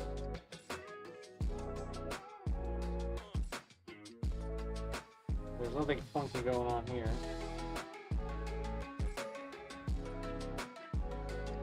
What a weird print to include as the first print. Here, spend a ton of filament waiting to figure out if this machine works. Winner, chicken dinner. Rigged, JP's a bot. Congrats. Not rigged, wasn't me again. What time we got? 18. JP, man, I'm sorry, dude, but I have to pick somebody else really shortly here. I will give you another, let's say 3-4 minutes. Let's just be kind. 5 minutes. It's 12:20. Let's do 12:25. I'll pick another winner. Is that cool with everybody? Fair? JP, hopefully you come back in and claim your prize, sir. Yeah, 325 by 325. The bed itself is 329, but the print space is 325. I had my wisdom teeth pulled a few weeks ago. Oh man, I had my mouth just swollen again for no reason. I had to go back and cut open a healed wound. Oh, nice. Not nice, but I have a dentist appointment tomorrow to just get a tooth pulled. So yeah, this one's just gotta go. So I know the feeling. I actually found out through some x-rays that I don't have any wisdom teeth. And I thought my dentist was like being a jerk. He was like, you don't have any wisdom teeth. I was like, haha, that's funny.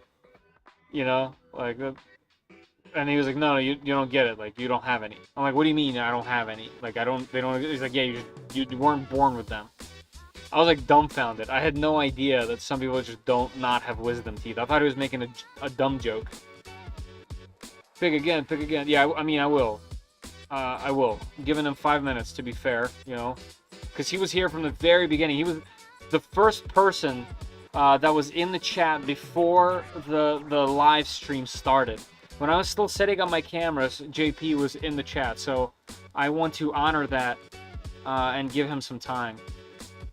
If anyone knows JP, maybe he's in my Discord. Let's see.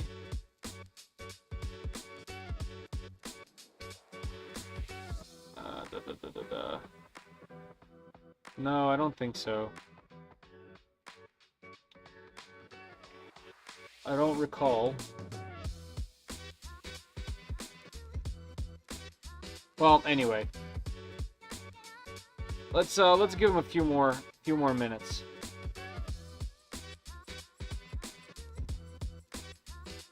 There is a JP in the Discord.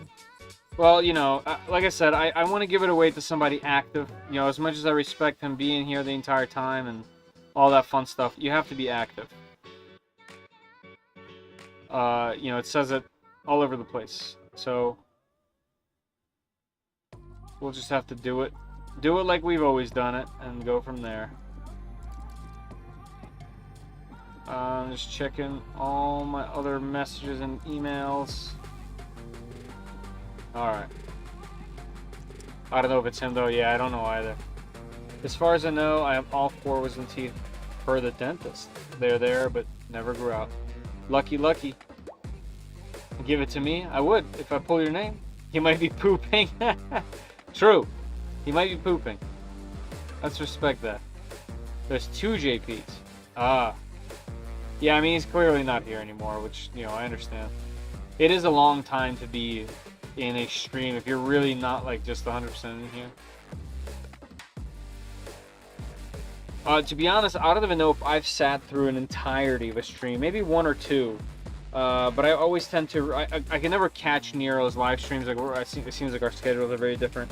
I sometimes catch 3D printing nerds, modbots, but I can never end up staying the entire time. I always have something going on. John, close. If you had a P after the J, you would be the winner. But we have 3 minutes left, and I'll be choosing another person. So no worries there. Let's check our print. Yeah, I mean, to me, this looks like it's under extruding.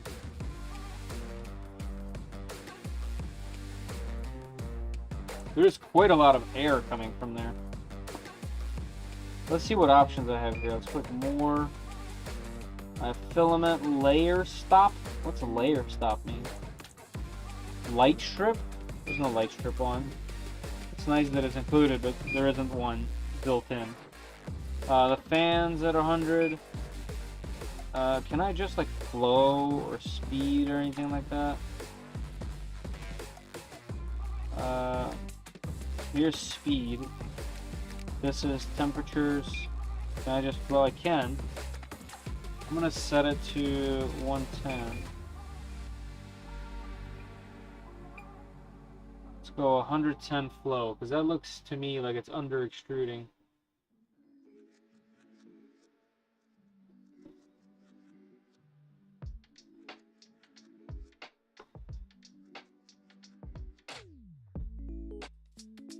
Can't quite see it, not enough light.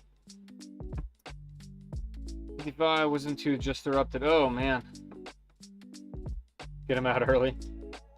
I just watched through so many other live streams that have passed and I have no trouble watching all the way through. Hey, nice. That means you enjoy the banter. Alright, we got 1 more minute. JP, if you're here still, or maybe you have this on in the background and you were pooping, you have won a roll of filament from 3D Max. You have about a minute to jump in and claim your prize in the chat, or I will be picking somebody else.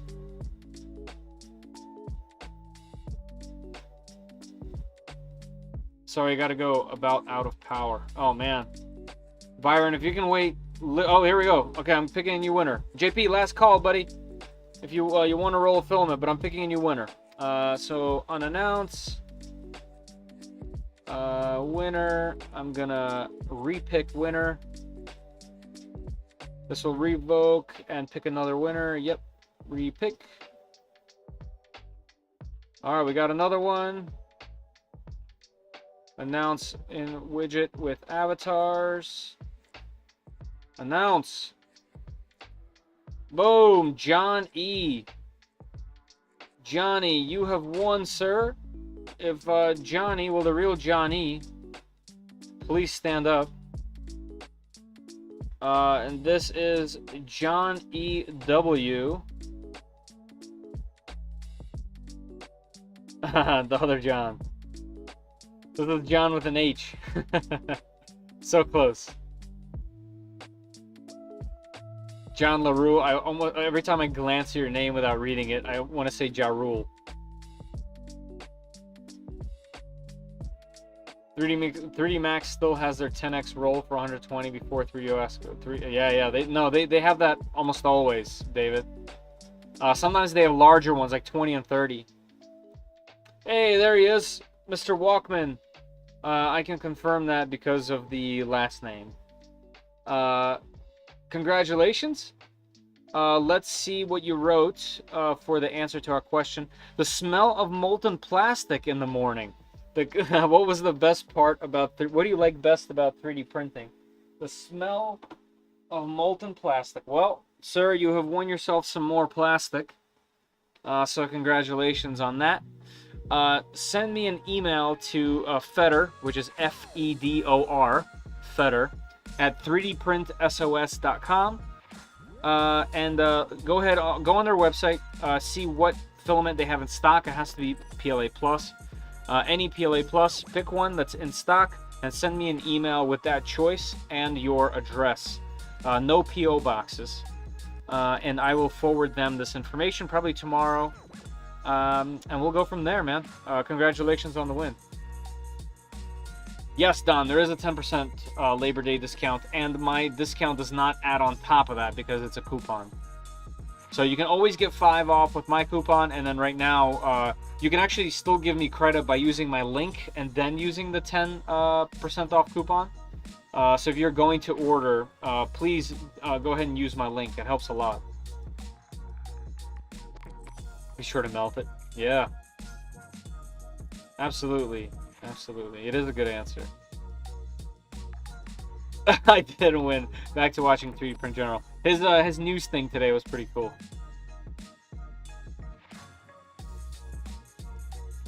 Yeah. All right. So that's cool. Let's see. Let's go here. Let's see if adding a little more. No, that didn't really fix it. It's definitely under extruding quite a bit. Like a lot.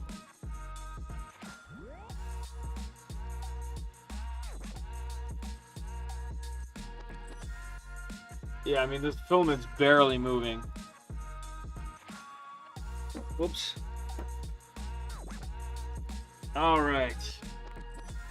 Well, I will definitely be fixing this and figuring out what the dealio is. I have a feeling something is up with the slice. I never like these things.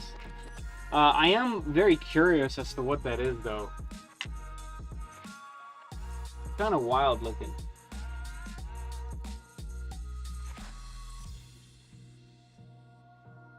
But yeah, the under extrusion is too extreme. That print is going to fail.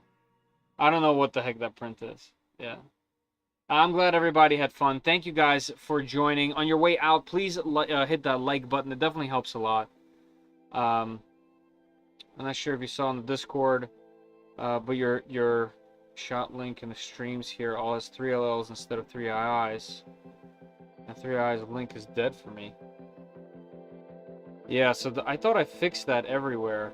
So they changed their URL, and it broke my link. It broke my affiliate links with them on every single video that I had. So hundreds of videos broken. Links, which is obviously unfortunate.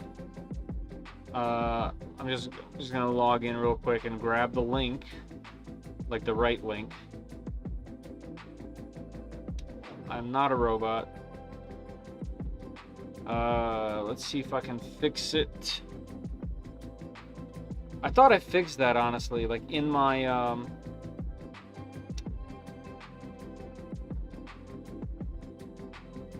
because I made a new short link for it. Yeah, it should be lowercase i's. Wait, now I'm wondering if that has been broken everywhere this whole time. Hold on a sec, let me go through.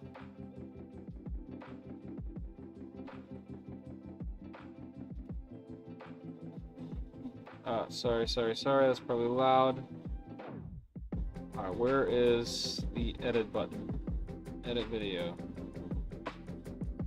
Will it let me edit the live? Yeah. Yeah, that is the old one. Why? Alright, let me, here, if I pin this in the chat. Here is the actual one. But I have a short link that's really specific. How did this... I changed the link everywhere, so that's kind of a bummer. That means I have to go through every single live stream I have. And unfortunately change that link. Oh man. That's gonna be quite the task. Let me see at which point it started doing that. No, so it looks like my short that I posted today, that one is fine, which means I just had a bad copy and paste at one point. So this is what it's supposed to look like. I know none of this matters really. But that bit.ly link with 3D Max is what my affiliate link should look like. So that's a bummer. Let me see if I can just fix it real quick on a few of these. Save. Let's go back. Yeah, it looks like I had a strange copy and paste somewhere.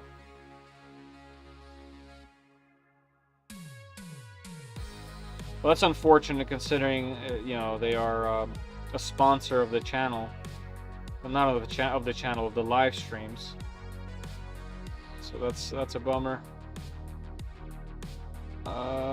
Okay, I've done enough of those. Paste, save. Alright, I'll mess with that a little later. Unfortunate, but it is what it is. Alright, everybody. Secure connection error. Ugh. It's a series of bad luck, huh?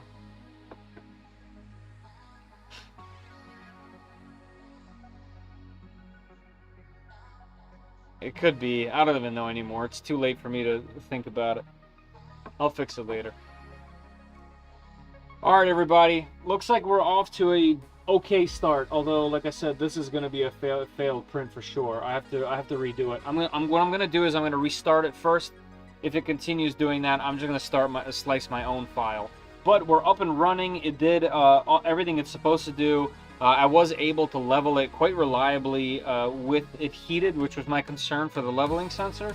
So technically speaking, if I can get this thing to print or just slice my own file and see what it prints like, and it just prints without me doing anything, I think this printer is going to be a huge win. So my plan with it going forward is tomorrow I'm going to install the other two parts. I'm going to get this thing actually printing, and I'm just going to print a bunch of things. I'll do PLA, ASA, ABS, and then I will make a video of it for it after I finish my X+3 video, because I've been shooting that one. I actually also started shooting the KP3S Pro V2 video, but I stopped. I don't even know why. I just set it aside and for some reason stopped. So I got to do that at some point. But I will be testing this. I think I'm going to move it to the corner of my desk over there and start that. Next week, I'm going to start the Voron build, the 0.2 R1 build. That's going to start next week. So lots of stuff happening, lots of builds, lots of printers, lots of cool stuff all over the place.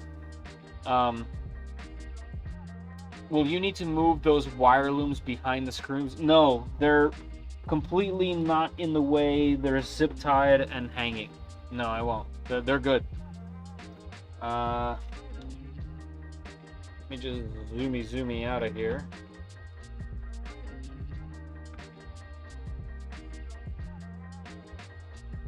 Now this thing is so big, I have to move a camera to a spot that I've never put it before. But yeah, this thing is, it looks good. That's a good looking machine, obviously with the other door. You don't want to close with PLA, but it's good. It looks good. Feels nice. I wish this had more, this one up here had a little bit more oomph on the magnet, but it's fine. I love the finish of the doors going inside. That's cool. It definitely completes it for sure. I like that comes up like that for air. It's cool. Everything's good. This thing with Klipper, I think the answer to this machine is Klipper. Great stream. Thank you. Appreciate that. Good night, everybody. Good night, Walkman. Mr. Walkman. I'll be waiting for your email. I will likely only be able to reply tomorrow, though. Didn't read the instructions? No. Nope. Only when I really have to. Peek. Nice. Okay, everybody. I appreciate all of you. On your way out, please hit that like or dislike, depending if you liked or disliked the stream. And have a good night, everybody. And I will see you all probably next week in the live streams. And I'm going to do my best to try to get a video out. It's going to be tough for me to get one out in a week. I've been so busy. but I'm gonna try as much content to you guys as I can. As always, you can catch me in Discord. I'm there literally every day, all day. It's either on my phone or on a different monitor to the right of my work. So I'm on there very, very often. All right. See everybody. Have a good night.